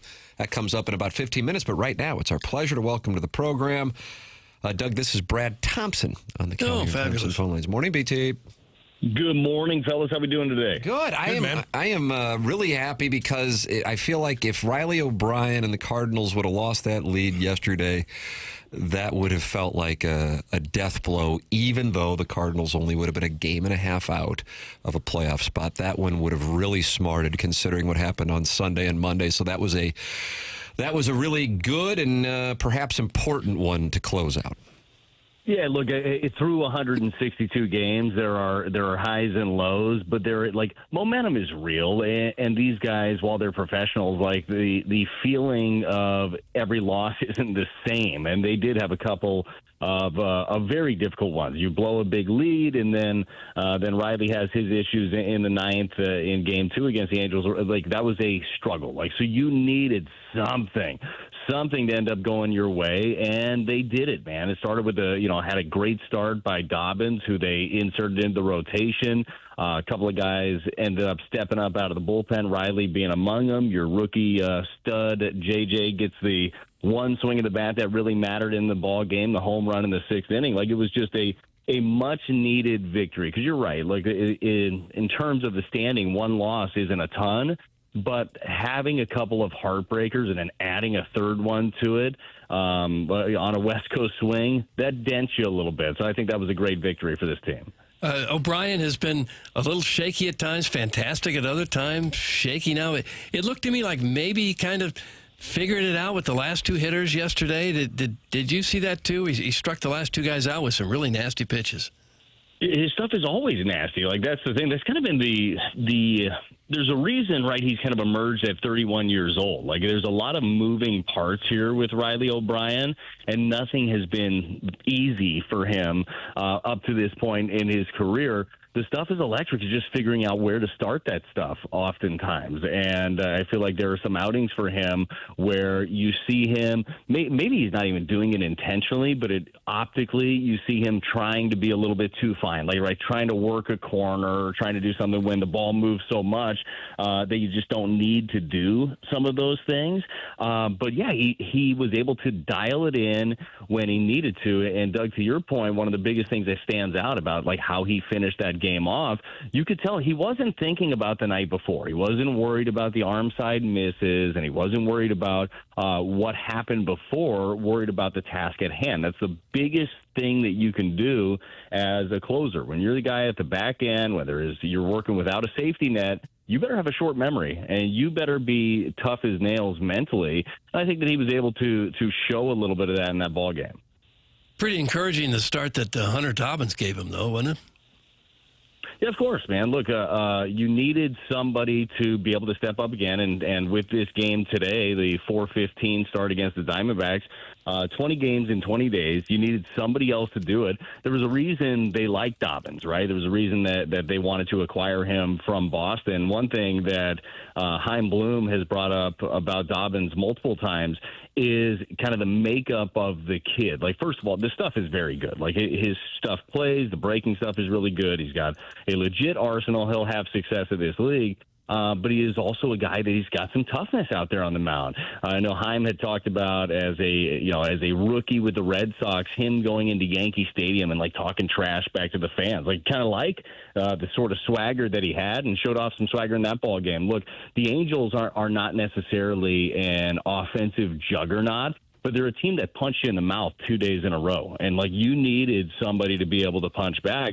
And that's what Dobbins did. So for him to go 6 strong in that ball game, to eat up some innings, to do so didn't walk anybody, like any of the starts that he's had, or even the longer relief appearances that he's had with any issues, it's been, the walks would end up biting him, and then the inning would snowball. And I think that you could say that oftentimes about pretty much any pitcher. If you walk guys, you're going to be in some trouble. But he didn't walk anybody. He struck out 5 in this game. and then handed it off. And all of a sudden, other guys are emerging. I loved seeing what Gastelum was able to do in that ball game. Gave you a scoreless inning. Soriano's been really good over the last couple of months, and then Riley doing his thing. So that was much needed. We'll see what the pitching plans look like moving forward. Do they need another arm in the bullpen? Do they just ride it out right now with this same six? We'll see. But Dobbins, I think, continues to prove that he's going to be one of your guys that whether it's, in the right here, right now, an insurance plan, or if it's part of the future plan, the guy's got really good stuff. Brad Thompson, our guest here on The Morning After. He joins us every Thursday, giving us his perspective on the Cardinals. I realize, and I think justifiably so, of course, the Cardinals and the pitching situation in particular with the 20 games in 20 days and the bullpen get a lot of attention. But the offense has been struggling here since July 5th. Now, they had the huge outburst of runs at Wrigley, 17 runs, but since then they have only scored more than 4 runs twice, one of which was a 5-win win against the Brewers, the one win they got against the Brewers in that 5-game series. And then the other one was when they scored 7 this weekend against the Diamondbacks, but then wound up losing the game. So there have been a number of games like yesterday where they scored a run. That happened back-to-back games, 2 runs against the Angels. I mean, they scored 4 runs in 3 days in Anaheim. And they did score 5 on Friday night as well against the Diamondbacks. But my point being, they made some moves, kind of sacrificing defense in June and then trying to charge the offense, which I loved. I loved that they were making those moves, but unfortunately, of course, there's an adjustment. You lived it. You can speak to the gap between AAA and the majors. And some of the guys that they plugged in haven't necessarily been able to deliver offensively for the team since coming up. What are your thoughts on the state of the offense and any potential solutions there, Brad? Yeah, look, the solution obviously is going, well, I wouldn't say obviously with the trade deadline coming, but I would believe the solutions are going to be handled internally. Like, this offense is going to be what this offense is going to be with the pieces that are here or the pieces that are at AAA or AA. The way that I look at it, who knows what they see. But all you can do is continue to give guys opportunities in spots and see if they run with it. I think that any offense is going to struggle for a period of time if 1 and 2 in your order are struggling for a little bit. And that kind of was the case for a while for JJ and for Herrera, at least in the last couple of weeks, right? Those guys just weren't getting on base at the clip that you expected them to or have seen them do early on. So that one ends up putting a dent in you. Jordan has been a constant. Alec has been a constant in this lineup as well. But when you're top heavy, that's something we talked about early in the season, or kind of this middle portion, was the bottom of the lineup. 6, 7, 8, 9 for a long time wasn't getting anything done, and that makes it very hard to produce. And that's kind of been the case again here as of late, but then you don't have the top clicking as well either. So on an individual basis, it's all about, okay, what is the opposition doing to me? Is there a pattern in the way that they are all attacking me? Is there a pitch that is giving me the most trouble? And then just digging in on those things individually. It's a maddening game, and it's one that can consume you if you let it. But if you can focus on just like the little things on an individual basis, and this is something that the staff does a really good job of, being able to give the players enough information that they can consume it, but not overwhelming them with it, and just figuring out the best way to essentially spoon feed them through some of the struggles, right? That's kind of the job as a hitting coach, and it's a job as a big league player of being able to make those small adjustments along the way. So just like with the pitching, it's a young team that's going to have to figure out things along the way and is going to have to make those adjustments kind of on the fly. Like, it's not an easy thing to do. It seems like maybe one of the positions that hadn't yet been settled is third base. Now, I know you were a Gold Glove caliber third baseman in high school. What do you think of the way Blaze Jordan handles third base? Yeah, I think I could still do it, to be totally honest with you, Doug. The range probably not there. Arm, maybe not the best either. Will be accurate. I'll get rid of it quickly. Look, I think that Blaze has been way better than advertised over at third base, and I think that he's been way better than at least the Major League staff predicted him to be at that position. And the fact that he's continuing to work on it, like, that's the hard part about being a big leaguer, because when when we're thinking about Blaze Jordan, or at least when Blaze initially comes up, the first thing you think about is like, all right, finally, who's going to give you some offense over there at third base? And yeah, like you want some offensive production from that position, but you also need to play that position defensively well. We went through a very long run of good third basemen here in St. Louis, a couple of Hall of Famers, and one your at-bats. It's about how you continue to provide value. And with a team that, first of all, the Cardinals pitching staff is on the ground a lot. They don't overall miss a ton of bats. Like, you're going to be busy. You better play well defensively, and he's done that. Maybe the catching situation, not so much. Talk about defensively being able to nail it down. You see that as a growing problem? Well, it's one that, like, just being the former pitcher in me would like to see some of it cleaned up. Like, there are, to me, way too many pass balls or not even, or some that are labeled wild pitches that, yeah, technically, letter of the law, I still lean pass ball and some of the stuff that you'd like to see block and stuff you'd like to see cleaned up. And I believe that's I know it's an area of focus for those guys individually. But yeah, I think that they would tell you overall that is not as clean as they would like to be behind the plate, and certainly would like to fix those things. Now, if there's an area in this organization that has plenty of depth, it would be that one, right? I mean, they've got catchers coming out of their ears at this point organizationally, which is funny after having 2 decades of just needing one guy. But I think that is something that, yes, absolutely is incredibly important. I don't think it's been as good as they would like it to be, and I don't think it's been as good as these individuals can be. And I know that the work is getting put in. I also realize that, long season, they're trying to figure some things out along the way, but that will be an area that is it's an area that's important for every single team, but especially this one. Like, you got to be so creative and so tight back there, especially with the margins this team plays on, Doug. Like, it feels like every time you win a game, it's a 1-run game, it's a 2-run game. Yeah. All of those little things in a ball game, and the catcher's in charge of a lot of those things. All those things are incredibly important. Brad Thompson with us here on TMA, joining us on the Collier and Thompson phone lines. Cardinals and Diamondbacks, 4:15 start. Reds in town this weekend, and then 4 with the Cubs, an 8-game homestand. Great opportunity here for the Cardinals, and a great opportunity with the weather here the next few days to get down to Busch Stadium for the Cardinals as they start this homestand. Brad, always appreciate the time, man. Thanks for the perspective.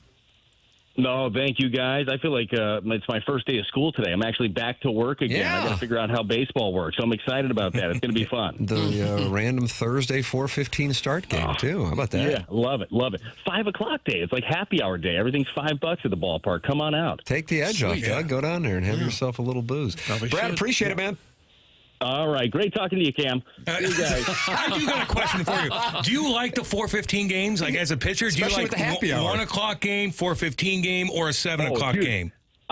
Great follow-up, Cam. Very good. I think I love the 4:15 game as a pitcher because the shadows creep in, and it makes it very difficult to see the baseball. There you go. We had I'll leave you this. Maybe we just had somebody text in earlier in the day that today they didn't. I'm not going to get into specific terms, but he really liked that it was going to be a low-scoring game, and maybe that was the reasoning. The old shadows. Yes. Yeah, the old keep it under the strike zone. See what he did? See Doug right there? There you go. Yep. Oh, now I get it. I follow that. That's a good observation. All right. There it is. Cam, thank you. See, that's what I knew he was going to say something, so I had it ready, locked and loaded, baby. Yeah, you thought he was going to chirp you for not saying anything. I knew it was coming. Yep, there it was. Thanks, Bradley. All right, you're a pro, Cam. See you guys. See you, dude. There he is. That's Brad Thompson here on TMA. Over under now, it's 7.5. What was it before? I thought it was 8 earlier today. Oh, we're moving markets here. 2 good pitchers. Brandon Pfaadt is pitching for Arizona. He's been really good his last 4 times out. And McGreevy for the Cardinals. So it could very well be a low-scoring game. Diamondbacks might have interest in getting back on the plane and... Yeah, like what are we doing here? Interesting. Papers, you releasing a play at all? I'll take the under. All right, there it is. Sound passionate. Well, yeah, he does. I don't feel strongly one way or another. No. It's gambling, so you know. Yeah. Cardinals haven't been hitting much, and I like McKernan on the mound. Yeah. Yeah. Hitters can't see. Shadows, though. God, those shadows in the playoff game. It is a beautiful day. Guys Glorious conditions. Sweating all over the place. Yeah, it is under 7.5 is the number right now. McGreevy on the mound for the Cardinals. Those 4:15 games when it's 97, though. Ooh. Yeah, different operation. Yeah, that's when you want to give up. You want to quit the sport at that time. And then the Braves are playing at 11 o'clock today. I mean, I guess that's 12 down there. That totals at 8 with a Chris Sale start. Are we going parlaying unders? Is that what we're doing? I don't know what you're doing. All right, I might have to look at this here. I got the Design Air Heating and Cooling email of the day. The morning after at InsideSTL.com. Send yours in.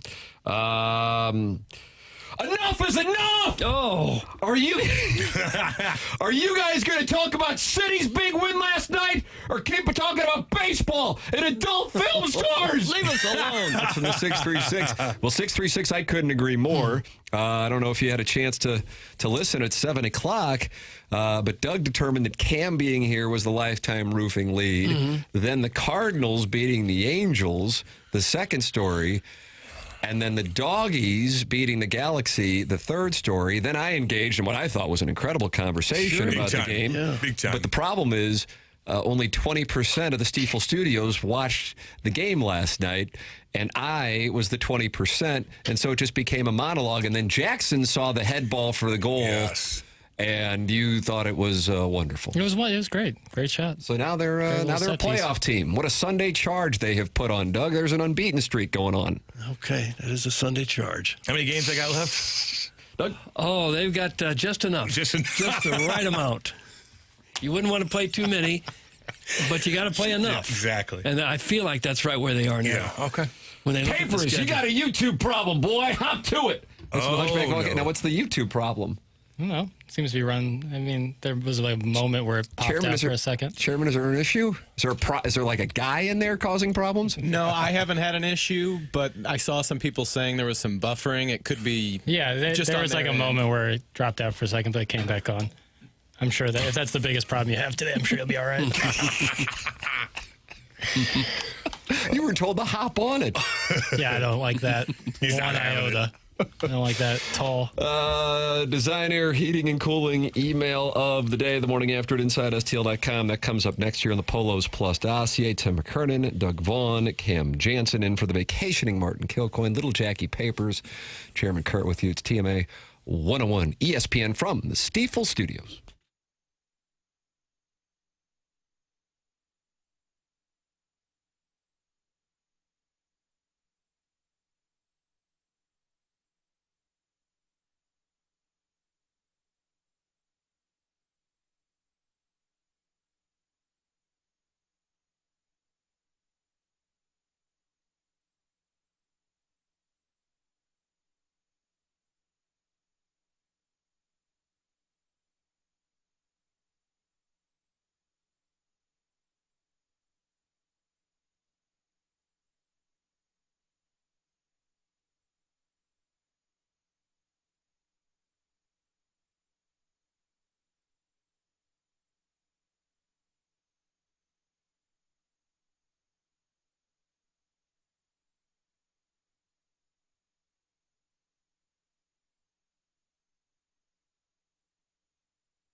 Oh, so good. Wow. Unbelievable. Doug, is this one of your favorites? Yeah, right at the top. Right at the top. It's TMA 101 ESPN. Tim McKernan, Doug Vaughn, Cam Jansen in for the vacationing Martin Kilcoyne here on the program. And, Doug, I've got it on the Polos Plus dossier. Is time for the Design Air Heating. Oh, is it? Okay, yeah. okay. Good time to do that. Yeah, let's do that. Chairman Kurt, you weren't able to get in there, but now you're able to get in there. Is that correct? Yeah, once I switched over to the hot spot, I got in. All right, there you go. We got the Design Air Heating and Cooling unit today. Father, I cannot tell a lie. It was I who chopped down that cherry tree. Well, you know who wouldn't have cut down the cherry tree in the first place? Tim McKernan, that's who, because he always does things right the first time. But this email's about self-pleasuring. One would think a guy with a 95-pound blonde fiance would be happy, but I'm not. At least not until I negotiated that hall pass. So imagine my elation when both of those hall passes were on the show today.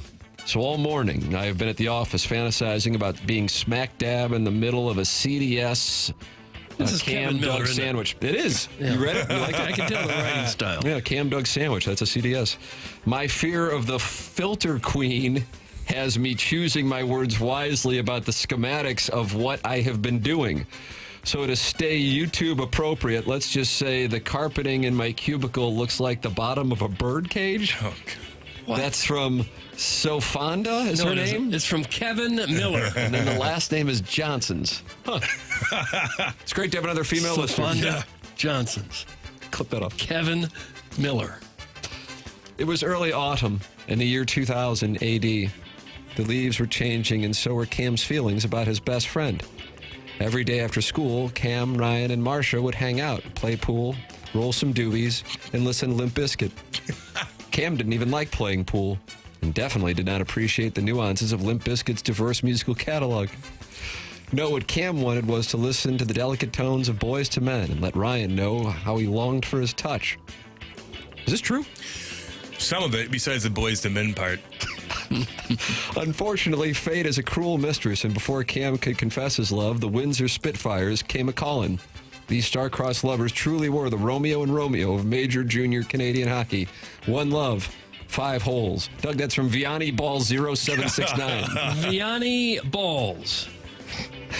He's new. I didn't like Limp Bizkit either, to be honest with you. Is that right? Never got into them. Fred Durst? Yeah. What about Wes? He's whatever. They're actually pretty cool now. They're selling out everywhere. They are. Yeah. It's nostalgia. Yeah. What up, pimps? I can't wait to Cam to get the full experience of Iggy's heroics and real-time vengeance against his enemies show at 11 o'clock. Yeah. Iggy never did anything wrong at the old apartment complex because smoking in the bathroom doesn't count because there is a fan and everyone knows the laundry detergent is a human right when he bragged about never buying it when it was there to steal and he cleaned out his neighbor's apartment because the guy blinked near him. My point is that maybe Cam is right about the Blue Jackets not being significant. But I would rather watch their entire season while standing in line at the DMV than 6 minutes of the New York Knicks because the men's WNBA sucks. That's from Shooter McGavin, the vice president of 59 trade deal gift cards that were not reported to the IRS. Shooter McGavin. The men's WNBA. And finally, good news for those of you who can read. After nearly a decade of rumors, Adam Scheffler, Doug, he changed his name. Adam Scheffler, right? Is reporting that this must-read memoir is finally nearing the completion. I was lucky enough to get an advance copy of Chapter 27, The Food Truck Breadcrumb. Chronicling the afternoon Iggy short-circuited beyond even Gino's troubleshooting abilities and randomly blurted food truck into a microphone mid-story on one of the 8 podcasts he's vaguely affiliated with. Food truck, an exclusive inside joke meant for a totally real, definitely not fictional person who DM'd him asking him for a free shout-out. Chapter 27, The Food Truck Breadcrumb. People often ask how great broadcasters create content. The answer is simple. We don't. Instead, we say, food truck. We pause, and we refuse to explain it. and then explain that you're refusing to explain it because the joke isn't for anyone, especially not an audience on the other side of the microphone and all 7 of Jake Reynolds' spy devices. It's for one anonymous made-up person, and that's called word building. Bermuda's premier school of bussing tables and broadcasting school teaches you that anecdotes should be alienating, exclusive, and completely inaccessible to the people consuming the product. The listener's role isn't laughter, it's confusion, and it's pain, and it's rebooting the internet because you assume your headphones cut out. Confusion creates engagement. Engagement creates legacy. Legacy creates food trucks. And sometimes it creates guys sitting alone on your stoop during the pouring rain for hours and hours waiting for you to come home from your date with a former married listener's wife. It's classic romance novel stuff. That's Jeff with 1G food truck. Jeff with 1G food truck. And that's what we have for the Design Air Heating and Cooling email today. What we'll do is we'll vote, and then at 10:55, we will announce the winner of the Design Air Heating and Cooling email today coming up on your polosplus.com dossier. Hey, we were talking about sleep issues earlier on. If you are dealing with sleep issues, I would like to recommend Dr. Brandon Pryor in 100 West Dental. His offices are located on Manchester, and they are in Baldwin, right across from Munganess, St. Louis Acura. You know Dr. Pryor at 100 West Dental, of course. He is the guy who can help you get your smile back, but he also can help you get your sleep back. What he's doing now is treating sleep apnea with a custom oral appliance, and that's an alternative to a CPAP, so you're not wearing a mask, you're not wearing a machine. And if you think you might have a sleep issue or you've already been diagnosed, what he's going to do is give you a complimentary consultation to see if it's a fit. So at least get checked out. It really could change your life. As crazy as that sounds, it could. Imagine if you're somebody struggling with sleep, getting a great night's sleep, and what you would feel like. It's 100westdental.com. That's 100westdental.com. Go see Dr. Pryor at 100westdental.com. 10:03 in St. Louis. Tim McKernan, Doug Vaughn, Cam Jansen in for the vacationing Martin Kilcoyne. Little Jackie Papers on the ones and twos. It's TMA 101 ESPN live from the Stiefel Studios.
This is Jackson with the Sports Center update brought to you by Universal Windows Direct. Cardinals Diamondbacks makeup game from June 25th being played today at 4:15 p.m. with Michael McGreevy on the mound for the Redbirds. That was another Sports Center update brought to you by Universal Windows Direct. You'll be saying, I love my windows.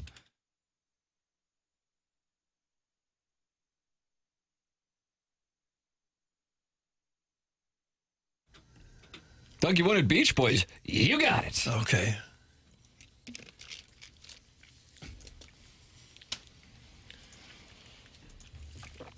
Good Vibrations. That's the name of this one. Do you know the year? Oh, I don't. I don't know the years, Tim. I'd say if I had to guess, 69? 8. Sounds like 60s, doesn't it? Mm-hmm. I remember them being on Full House all the time. Remember Full House back in the day? John Stamos had a rapport with them, and he would occasionally play the drums with the Beach Boys. It'd be like on every other episode, I feel like, mentioned Beach Boys. Doug Brian Wilson. Are they overrated? Oh, no. This was 1967. Ooh, you're in the ballpark. Talk about sports! Okay. Even basketball or bocce ball be better than this. Steve. Yeah. Makes you depressed. It can. And I'm like, God, what am I doing? What was going on? Well, it was just a fight. They were playing, I guess, bocce ball, and guy hit it too hard and got kicked in the face. Kicked in the face? Yeah. Oh, God almighty. Oh, yeah. I think people get, what's the other one that Matt Halliday plays all the time? What's the new thing? Spike ball? No. Oh, pickleball. Pickleball. Yeah, Halliday's obsessed with pickleball. Yeah. But do you see people getting hurt? Have you played? No. I'm golf and hockey, man, and like that is it.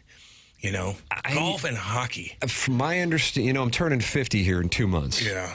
And my understanding is pickleball, wonderful, except right when you get into the range that I'm now in, it becomes Achilles season. Oh, God. And hamstrings also. And I just don't. Everything for me is about, I just want to be able to play golf, go out and hang out with my boys. And by that, I mean my sons, not just the guys I go and degenerate gamble with. Yeah. But I guess both of them, for that matter, both of them.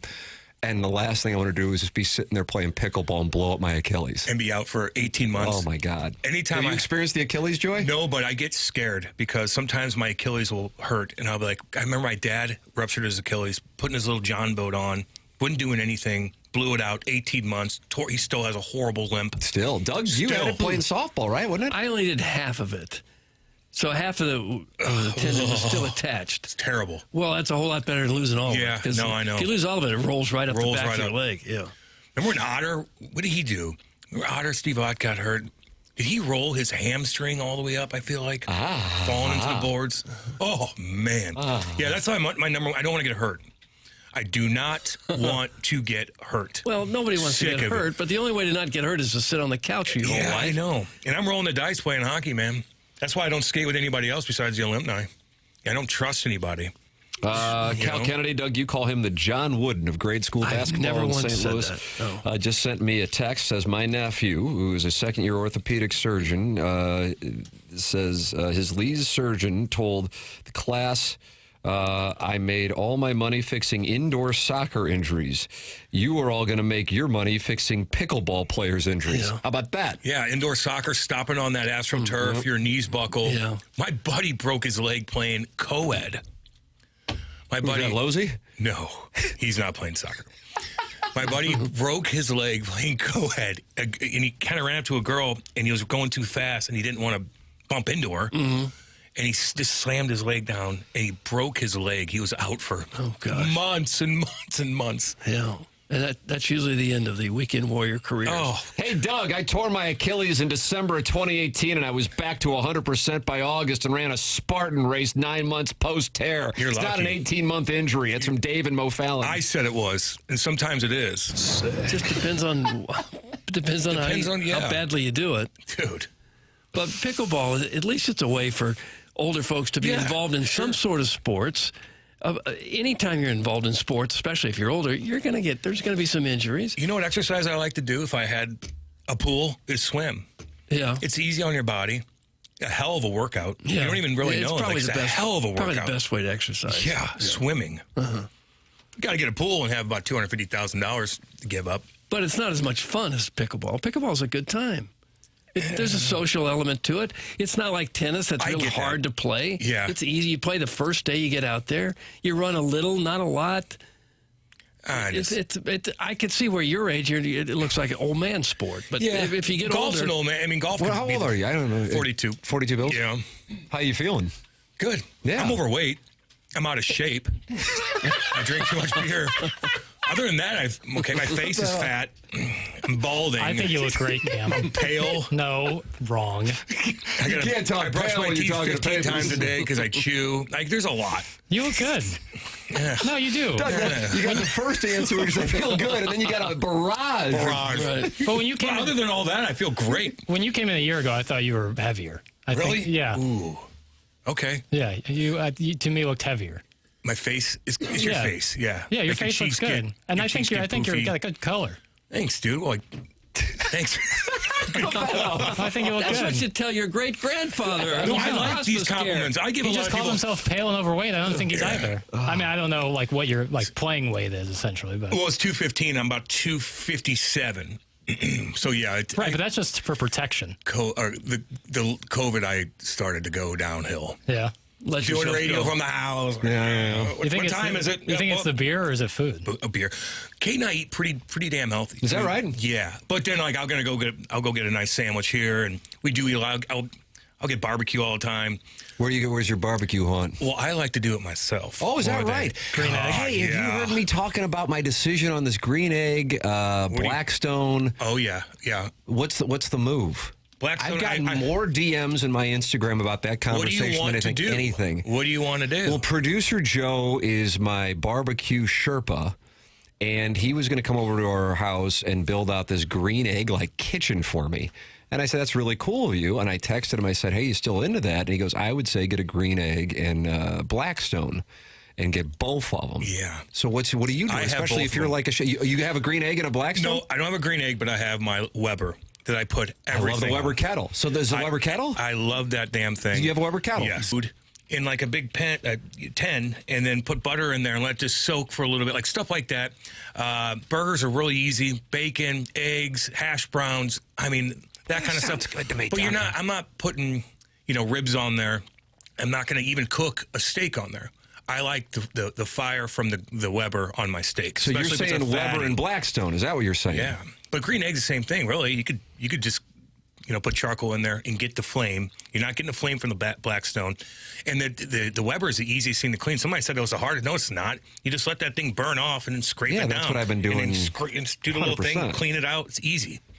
Blackstone's a little difficult because if you don't do it right, the next day, and you don't open that thing up for 2 weeks, you look at it like, ooh, boy. What goes on in there? Little gerbils or something? Yeah. Gerbils? Gerbils are cruising around. Ferrets. What did white chinchillas come out of nowhere? Yep. No, but it does. And then you have a little thing you got to clean out, or also it's going to be bugs. You're going to attract a lot of bugs. But yeah, no, it depends on what you want to do, but if you could do both of them, man, just do it. Get a nice backyard. Get it all set up. If you use it, you do. If you don't, you don't. But you have to clean that thing because the next time you open it, you're going to be like, whoa, it's going to be rusty. You really have to dig into it. Okay. So a little difficult. That's good counsel. So maybe I stick with the Weber kettle. I think you stick with the Weber kettle. All right. I kind of feel good about that. Maybe get a Blackstone. Get the big Weber. Like, you can get a bigger one. Yeah, but you can do everything with that. You can smoke. Do you smoke in there? Yeah, you can. Yeah. Indirect heat. You could do that all day. It's easy to clean. I just don't like it on my deck. You never have to troubleshoot it. You never have to it's never like, oh, my grill isn't working. It's a Weber kettle. If charcoal goes in there, boom. I don't have it on my deck, though. I have my Blackstone because I just don't like, there's so much flame. I like cooking tomahawks, man. I need flame. And sometimes, I'm looking down, this thing might catch on fire. So I have it out in my driveway so I can go in there. How's the sweating situation when you're grilling? I know not to do it whenever it's 90 degrees, even 90. Please, bring a beach towel. Can't do it. I'm opening the door right, left and right, going in and out, going in, checking the temp, in and out, checking the temp, and all of a sudden it's 78 degrees in your house and you're miserable. The key is the meat probe, though, right? Having a temperature probe. The key is the meat probe. Jackson, I don't even use that. Really? Even when I'm cooking eyeballing it, touching it. Yeah. Man's See, Jackson, man. you wouldn't understand this. Cam and I, meat and potatoes guys, men of the earth. If you're really meat and potatoes guys, my dad got me into it, dude. My dad got me into barbecuing a long time ago. I'm Was impressed. he a Weber kettle guy? Oh, my God. That's what my dad is, Weber. We have 2 Weber kettles out there off so Tam much Avenue. food for me. I put on like 20 pounds in the summer. He's been barbecuing the turkey for Thanksgiving before I was born. Barbecues the MFer. Hard. Barbecues it. That's hard. Yes, that's his How do you turn it over? Do you have to turn it over at some point? Yes. Crunch it down. What'd you say, Papers? Spatchcock. Doug? The entire turkey? Yes. Yeah, you spatchcock it. You could do it with chicken, too. Yeah. He's going to cut out, it's like smash it down. Yeah, kind of break it in half. But boy, oh boy, you're rolling the dice. You screw that turkey up. It gets a little dry. Yeah. It's over. Yeah, but it's better than frying it and then having your whole house explode. I'm not doing that. Yeah. Not Those doing are some that. of my favorite videos every year. They're scary videos, dude. Yeah, absolutely. It's terrifying. Grilling on your driveway is literally the most I-44 thing I've ever heard. That's from Steven time. It's all good. And they drop acid off I-44? Yeah, back in high school days, I heard that they did. But yeah, no, it is a little Hoosier. I get that, but my neighbors I don't think it's Hoosier. Hey, Cam, do you heat your charcoal or do you use a chimney? Thanks, that's from the closet. Chimney, baby. All day. I'm chimney as well. It just depends on what I'm doing. If I'm cooking a fatty and I need heat, I'm putting charcoal down and I'm filling that chimney up and then dumping it over, letting that heat go. But if I'm doing ribs, I'm spreading it all out, doing one side, one side, and let it just kind of come together. So you can go indirect. Slow. Or you put it in the middle and do it each side. Right. Because you get that, it's hard. You could always you can heat it up quicker than cooling it down. Right. So if it gets too hot and all of a sudden it's 350 and you're cooking ribs, man, that's going to screw your ribs up. Mm-hmm. Low and slow. Low and slow, Doug. Okay. You dopes host a radio show and know absolutely nothing about the barbecue game. Get on. That's some big pause.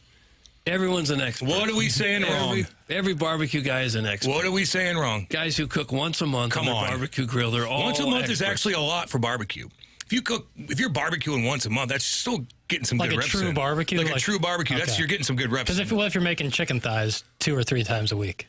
Yeah. You're not really barbecuing, you're cooking there. Those are to eat, dude. Those are the cheapest, easiest food to get. I love chicken thighs, and they're hard to overcook. With the bone, please. With the bone, more flavor. Yeah. You could really rock those. You can go low and slow if you want. You can go hot if you want. Nice. And they are still juicy. So delicious. And you go to the store, they're cheap. Yeah. Chicken thighs. Doug, you barbecue twice a month. With some big paws. See, even that. Everyone's an expert. Guys who've never cooked anything in their lives, they go out on the grill and suddenly they're culinary experts. Man, oh man. You're welcome to get involved with telling us what we're wrong about at 314-399-9646. You can also do the same thing in the Form Energy YouTube chat on the TMASTL YouTube channel. Cam will be on that YouTube channel for after the morning after. Yeah, baby. Today, as he and Iggy get a chance to touch on a number of items. That's from 11 to 12. VIP Auto Accessories, sponsor of the Drops of the Week. I will not be here tomorrow. I'm back on Monday. Martin will be back on Wednesday. Cam in tomorrow. I think you got a lot to work with for the VIP Auto Accessories Drops of the Week papers. How do you feel about it? Oh, real good. I've already started on it. How about that? God bless. It's in a good place. That's Tommy Cibulka and Brian Griggs' business. They have been in business since 1979 at VIP Auto Accessories, online at VIPAutoaccessories.com. Their commercial side is really big right now, so if you are looking for a solution for your business, your fleet, please check out VIP Auto Accessories. VIP Auto Accessories makes single-source automotive solutions for your business a reality, and this includes the upfits, the graphics, and the ongoing maintenance. Everything is done in-house. VIP does not sub out. It's 4 departments under one roof. In addition to the commercial upfits, you have graphic solutions, hail repair and touch-up, and aftermarket. Window tints are big on the retail side. I did that for my family this summer. Go to VIPAutoaccessories.com for all your commercial vehicle upfit needs. Ask for Tommy Cibulka. And for all your aftermarket vehicle accessories needs, ask for Brian Grigg and tell him TMA sent you. It's VIPAutoaccessories.com. Program's called TMA. It's presented by Brown & Crouppen from the Stiefel Studios on 101 ESPN.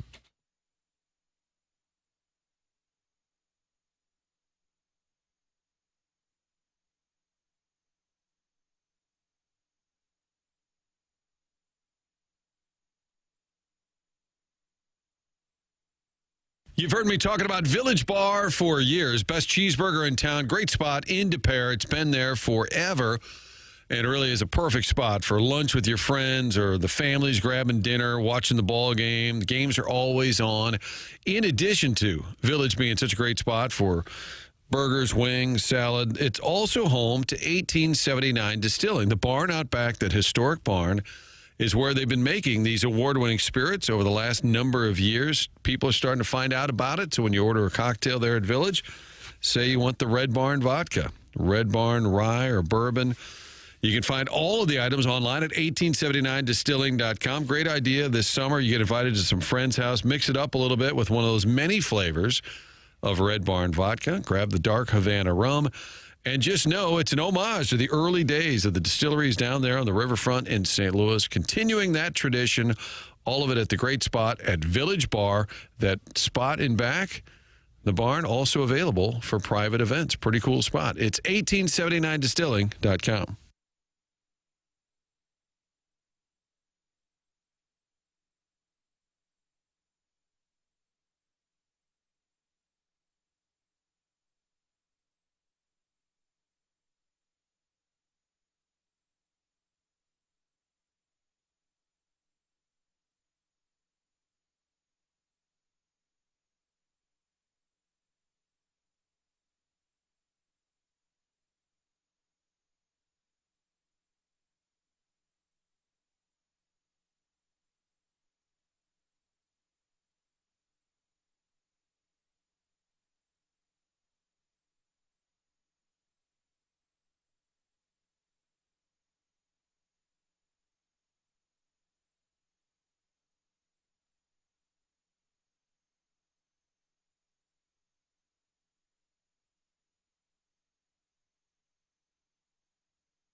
Doug, why do you think this is being played here? I don't have any idea.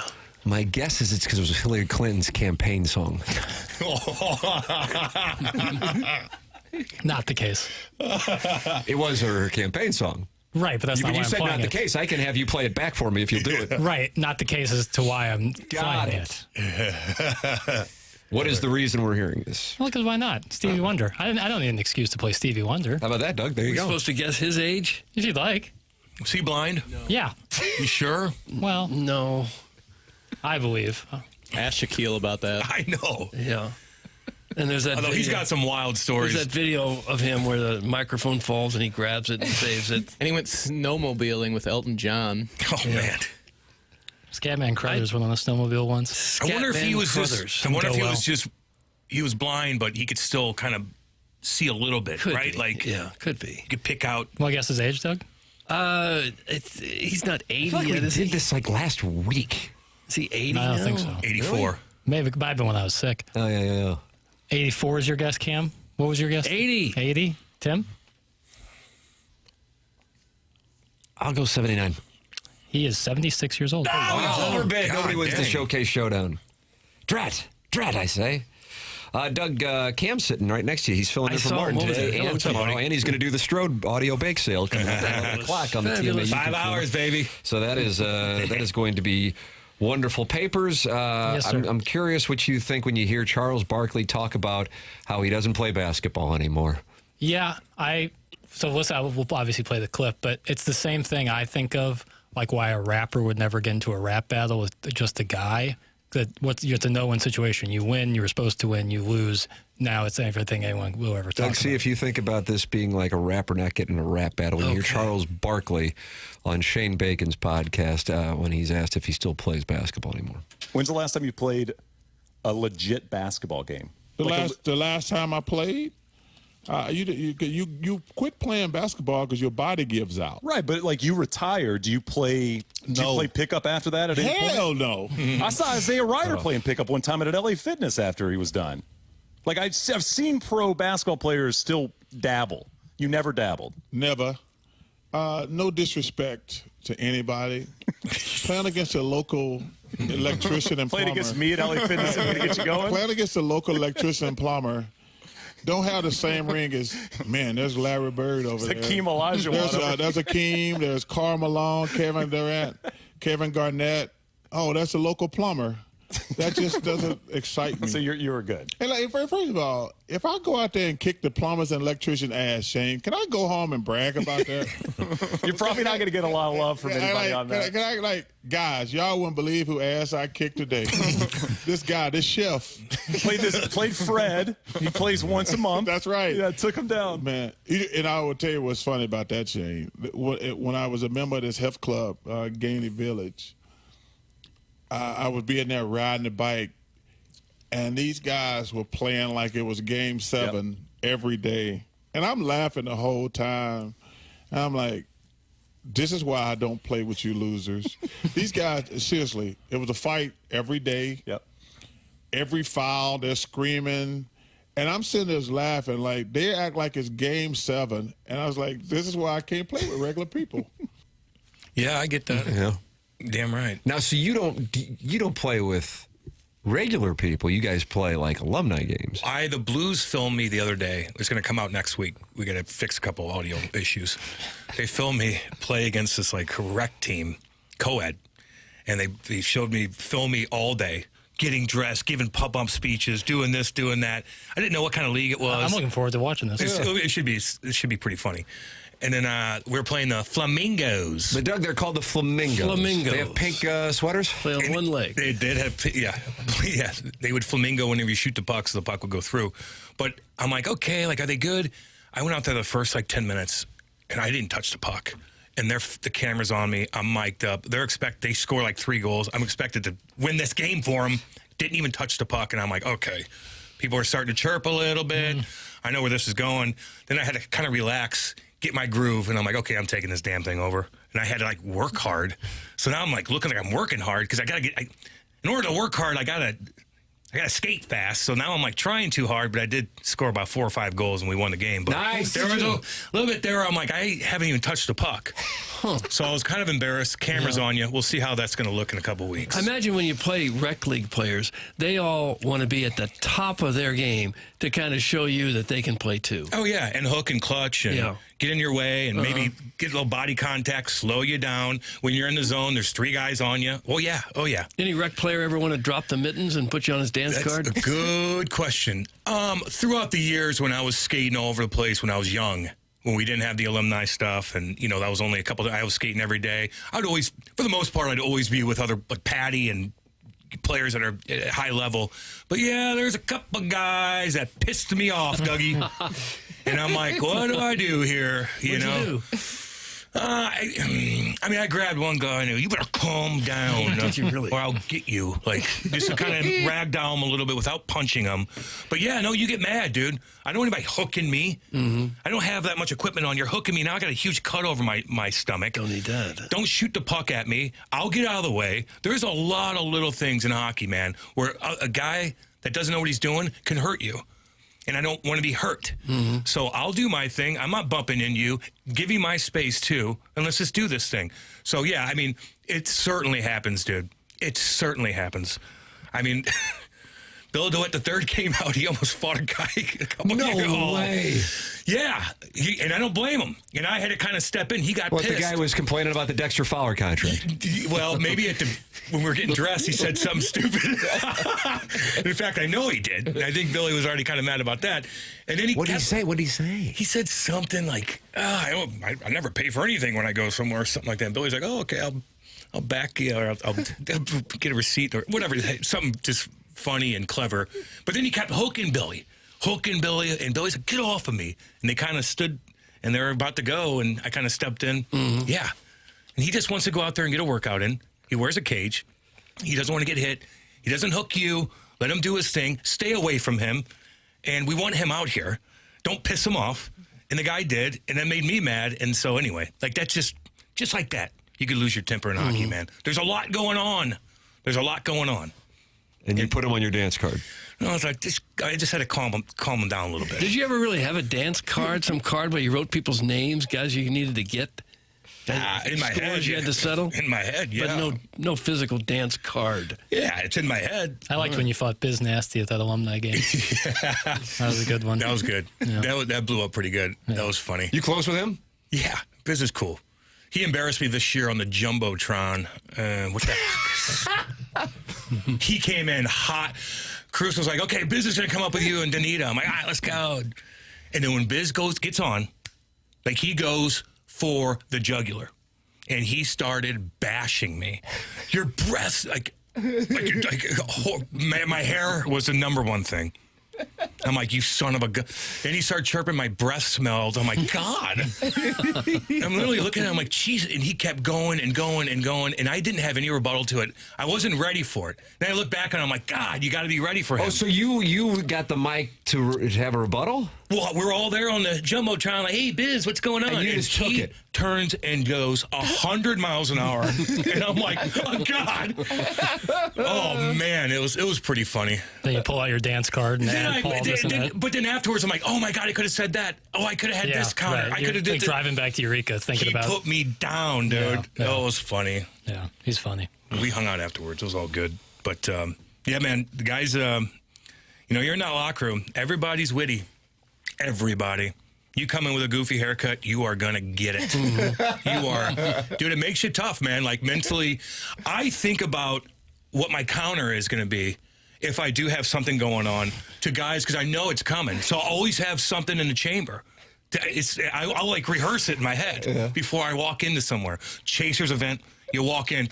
Oh, you just know. Oh, God, chirping left and right. And I'm like, man, oh, man, you really got to be on your toes. If you didn't have that kind of personality as a player in the league, it would really be hard to fit in. I expect you would feel like everyone was coming at you. If you were meek and mild, you may not make it just because of that. Yeah, and the guys just stop talking to you then if you don't know how to have some sort of...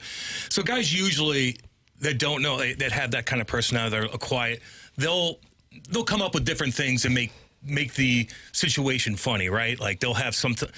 Like it's not easy, man. And I've seen guys get depressed because you're just going in. Busted. Every day.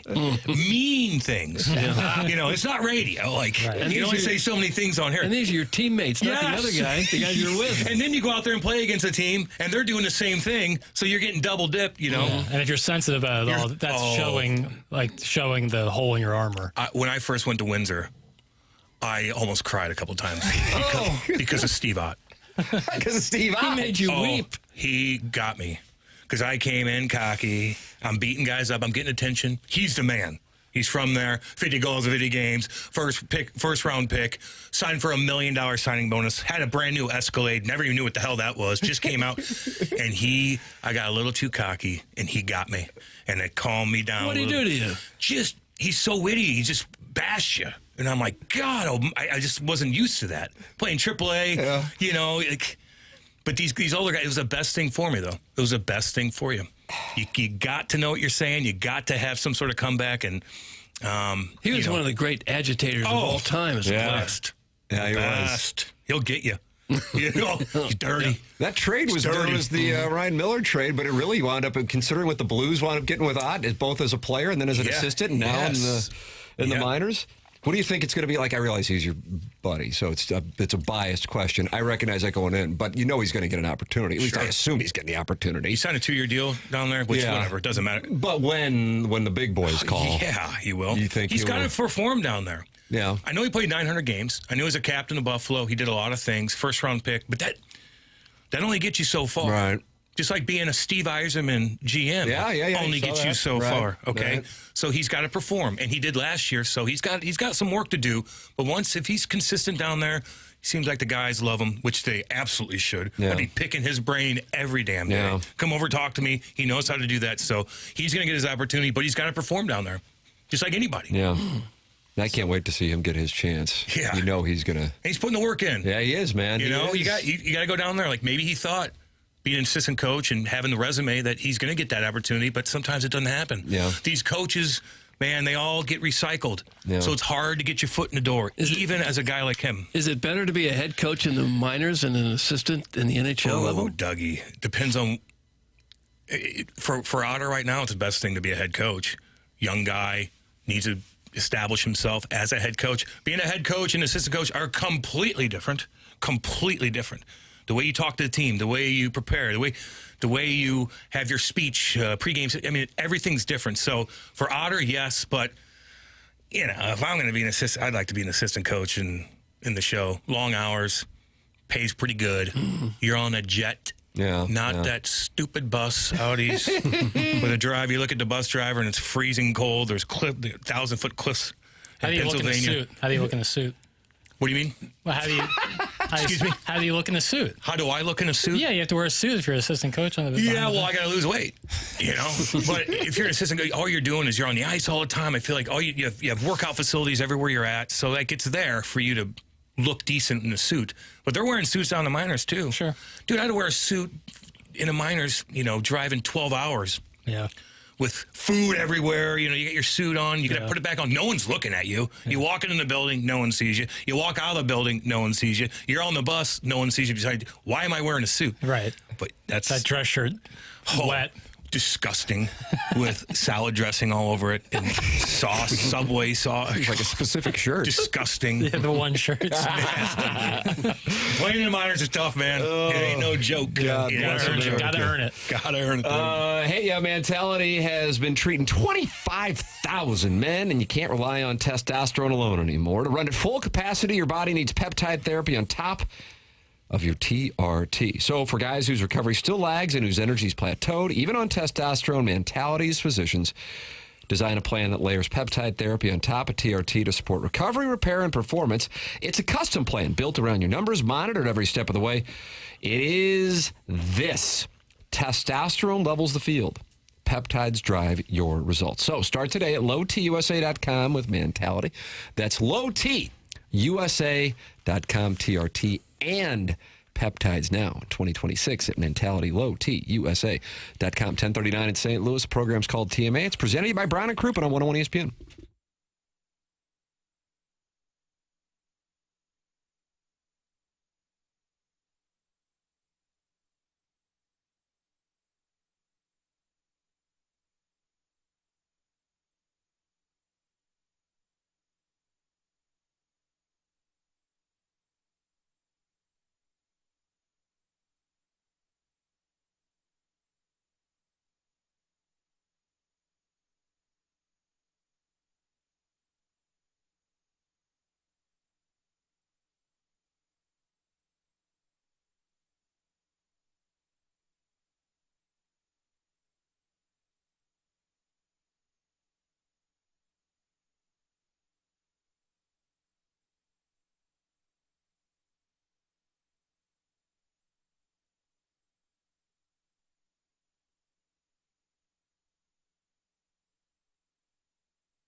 Well, you like this one or not? It's old school country. I'm getting into country now, I think. I always thought you were into country. No, really? Heavy metal, dude. I never liked country. I knew you liked heavy metal, but I always thought you liked country, too. I'm a country boy. That's why I thought. They sing to me. The country guys sing to you. Yes. Everything they talk about, I do. Oh, I see. Like I thought like you go to shows, and then they say, we want to sing to Cam. Yeah, hi. Serenade you. Yeah, but everything they sing about, like, that's how I grew up, so I should be into it. Jackson's in love with Ella Langley. I like her. She's doing some good work, I've gotten more into country as well. that was the most polite answer ever from Cam. Look, see, you are a pro. No, but she's on the top. Like, she broke records, I guess, about being the number one song for weeks and weeks and weeks and whatnot. Right. Yeah. She seems cool. I've gotten more into country as well. Yeah, I'm kind of into it. Kate gets me into it, She been listening to country a long time? Oh, she's a country girl. Yeah. No, yeah. She's gone country. She gone country. She also listens to heavy metal, too, forcibly. Poor girl. So she doesn't want to listen to the heavy metal, but she listens because you're the there. Hardcore stuff. Is that what you're listening to, like, on the drives? Sure. Yeah. Oh, God. Hardcore, Doesn't Jackson. that just wear you out? Nah, it gets me pumped up. It makes me feel good. I don't know. Do you have to do it before you talk with Andy Strickland?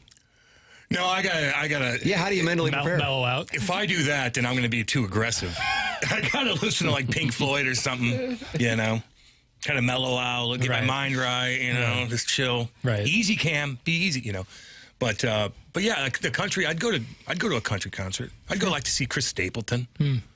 Zach Brown. I've seen Stapleton a bunch. My son, we've taken our sons to Zach Brown. They're cool. Yeah, I'm upset I missed that Tyler Childers show a few weeks ago. I go to that. I go to Morgan Wallen. Although he's kind of a weirdo. My wife cucks me at Ryan Bingham shows. I don't know who that is. Is Garth touring? So that song had Garth. Is that on Garth? It had a bunch of people on it, but Garth was one of them. I don't know that he still tours. I haven't seen him. Came to the MAC for Chaser. Damn right he did. He came everywhere. Yeah. When Chaser asked him to go, he goes, dude. Chaser event, Blues Alumni event, he comes to the last. He walked on the ice during the game.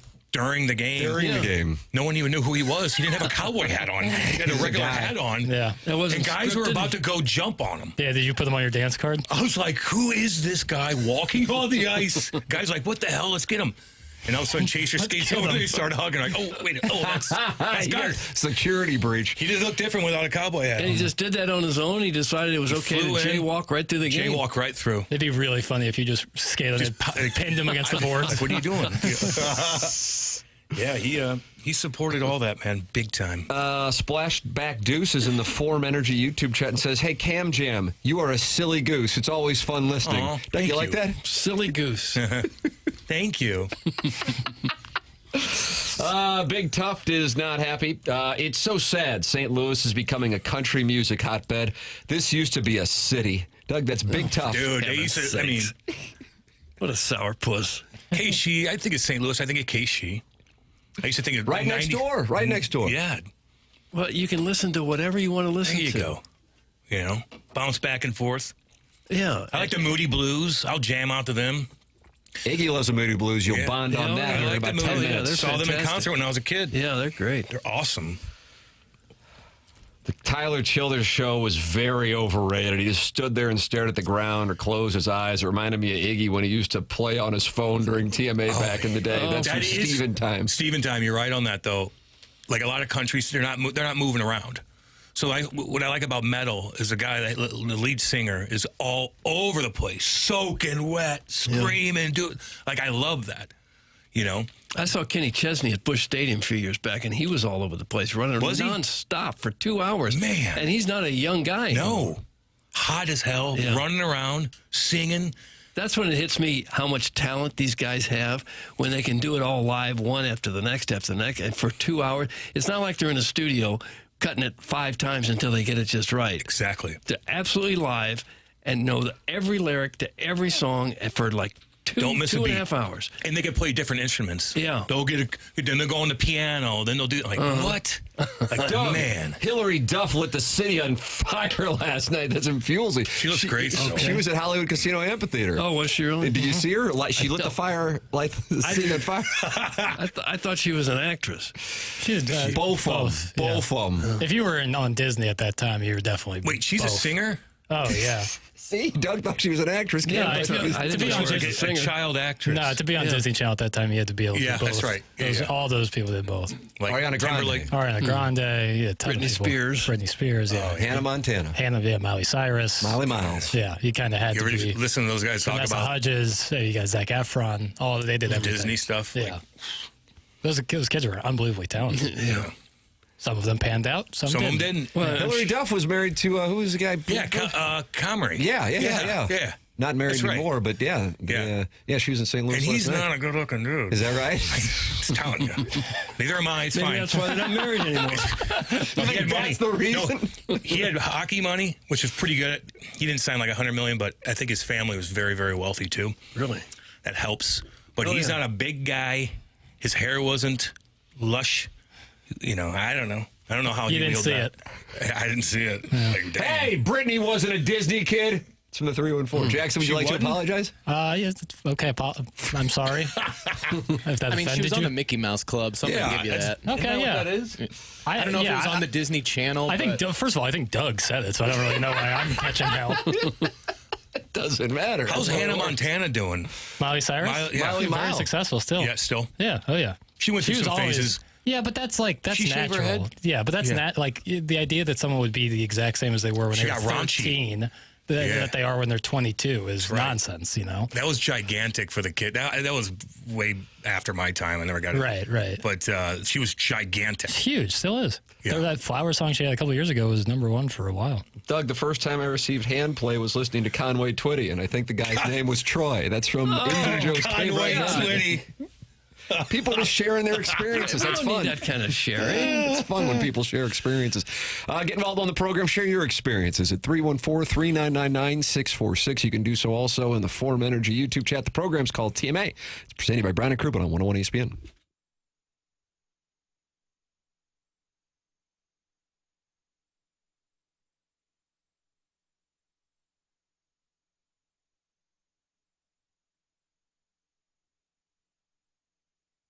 Universal Windows Direct will take care of any window issues you might be having here in the midst of a St. Louis summer. When old windows let the heat pour in, your air conditioner has to work overtime just to keep up, and you end up paying for it every month on your energy bills. So this is what Universal Windows Direct is offering you. Buy 4 windows, you get 4 free. That's one of their biggest offers of the year. The more windows you replace, the more you save. Plus, you'll get 48 months of 0% interest financing, same as cash. So, before the summer heat gets you and your bills, make sure your home is ready. Call 314-334-2522. That's 314-334-2522. Or visit universalwindowsdirect.com to schedule your free estimate today. Buy 4 windows, get 4 free, 48 months interest-free, same as cash, comfort, efficiency, and savings all summer long. And like me, you'll be saying, I love my windows.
This is Jackson with the Sports Center update brought to you by Universal Windows Direct. The Chicago Blackhawks and free agent winger Patrick Kane have agreed to a 2-year contract with an AAV of $8 million. The team announced this morning. That was another Sports Center update brought to you by Universal Windows Direct. You'll be saying, I love my windows.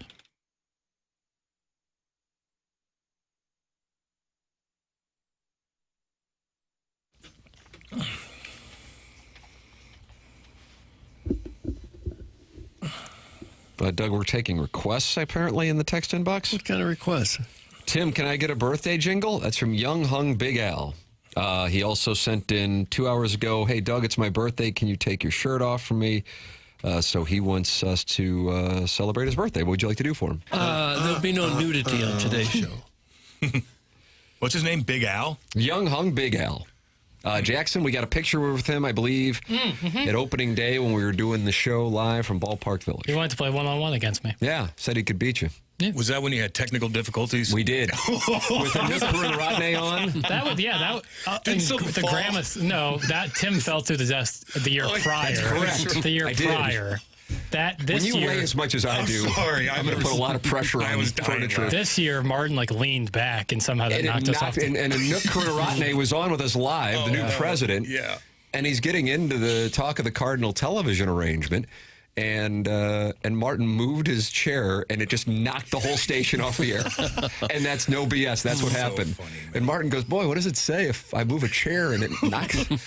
So, yes, that did happen, Cam. Both years. Yep, I guess we're over 2, Doug. I laugh at that stuff. No, it's just a pain in the ass for you, but God, sometimes it's funny. No, honestly, like if my memory is correct, we were really behind on breaks at that time. So it was a good thing. It kind of saved us in a way. Because then we had Edmonds and Eckstein on at the same time. Oh, that's right. To finish out the show, and the idea that we would be able to wrap that up quickly, impossible. So to have that, in a way, I was kind of like, good work, Martin. I tapped him on the ass.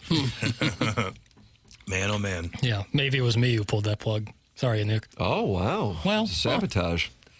Guys, his paper's celebrating Patrick Kane's return to the Blackhawks. That's from the Hunchback of Von Castle. What do you think, Papers? About Patty Kane going back to the Blackhawks? Is this kind of like a Albert return to the Cardinals thing? I don't even know how old he is. 38? He's got to be there. Feels like that's a good comparison. It could just be like get some veteran leadership in the locker room. $8 million, dang. Yeah, $8 million. That's not. But that's certainly not just veteran leadership in the locker room kind of money. What did he put up last year? He put some points up last year on a crappy team. Something like that. Crappy team. But Bedard's out. He is second in all-time points for the Blackhawks. Yeah. Oh, yeah. That's pretty cool. Bobby Hull first? Boy, pronouncing this name's going to be a... Oh, Stan Mikita? Stan Mikita. Remember Wayne's heard World? that name before? Never in my life. You ever see Wayne's World? Why did this have to happen at 10:58? You remember the donut place? It's been a while since I've seen Wayne's World. Yeah, it's famous. Yeah, Stan Mikita's baby. What about Movie Boy? What about it? I mean, I would think that was covered on Movie Boy. The Wayne's World thing was like before my time, like I didn't watch the SNL stuff with it, so I've seen it, but it doesn't. I don't think it resonates with me as much as it would someone Tia who Carrera grew up with it. Yeah, Tia Carrera. Yeah, I think you would laugh if you watched it. I've seen Wayne's World. Okay, but again, I didn't grow up with it. Well, like Tommy Boy. Love Tommy Boy. Okay, but Farley transcends generations. Yeah, he got it. Yeah, at the end, he was starting to get really depressed because he was doing the same thing over and over, and then the film started flopping. Yeah. A couple of them, like Outdoor Adventure or whatever it was. Yeah, there was another one where he was like a love guru or something like that. I can't remember. Not Black Sheep, was it? No. No, but that didn't get great reviews either. He kind of went down from there. But he'd always have all these cameos on all these other comedy shows. Yeah. You know? Even Wayne's World, he did. He kind of took like the John Candy role, whereas like the heavy comedian. Yes. And then Belushi before them. Yeah. Yeah. Belushi. You're about to work with the John Belushi of our era, Ken Iggy Strode, after the morning after.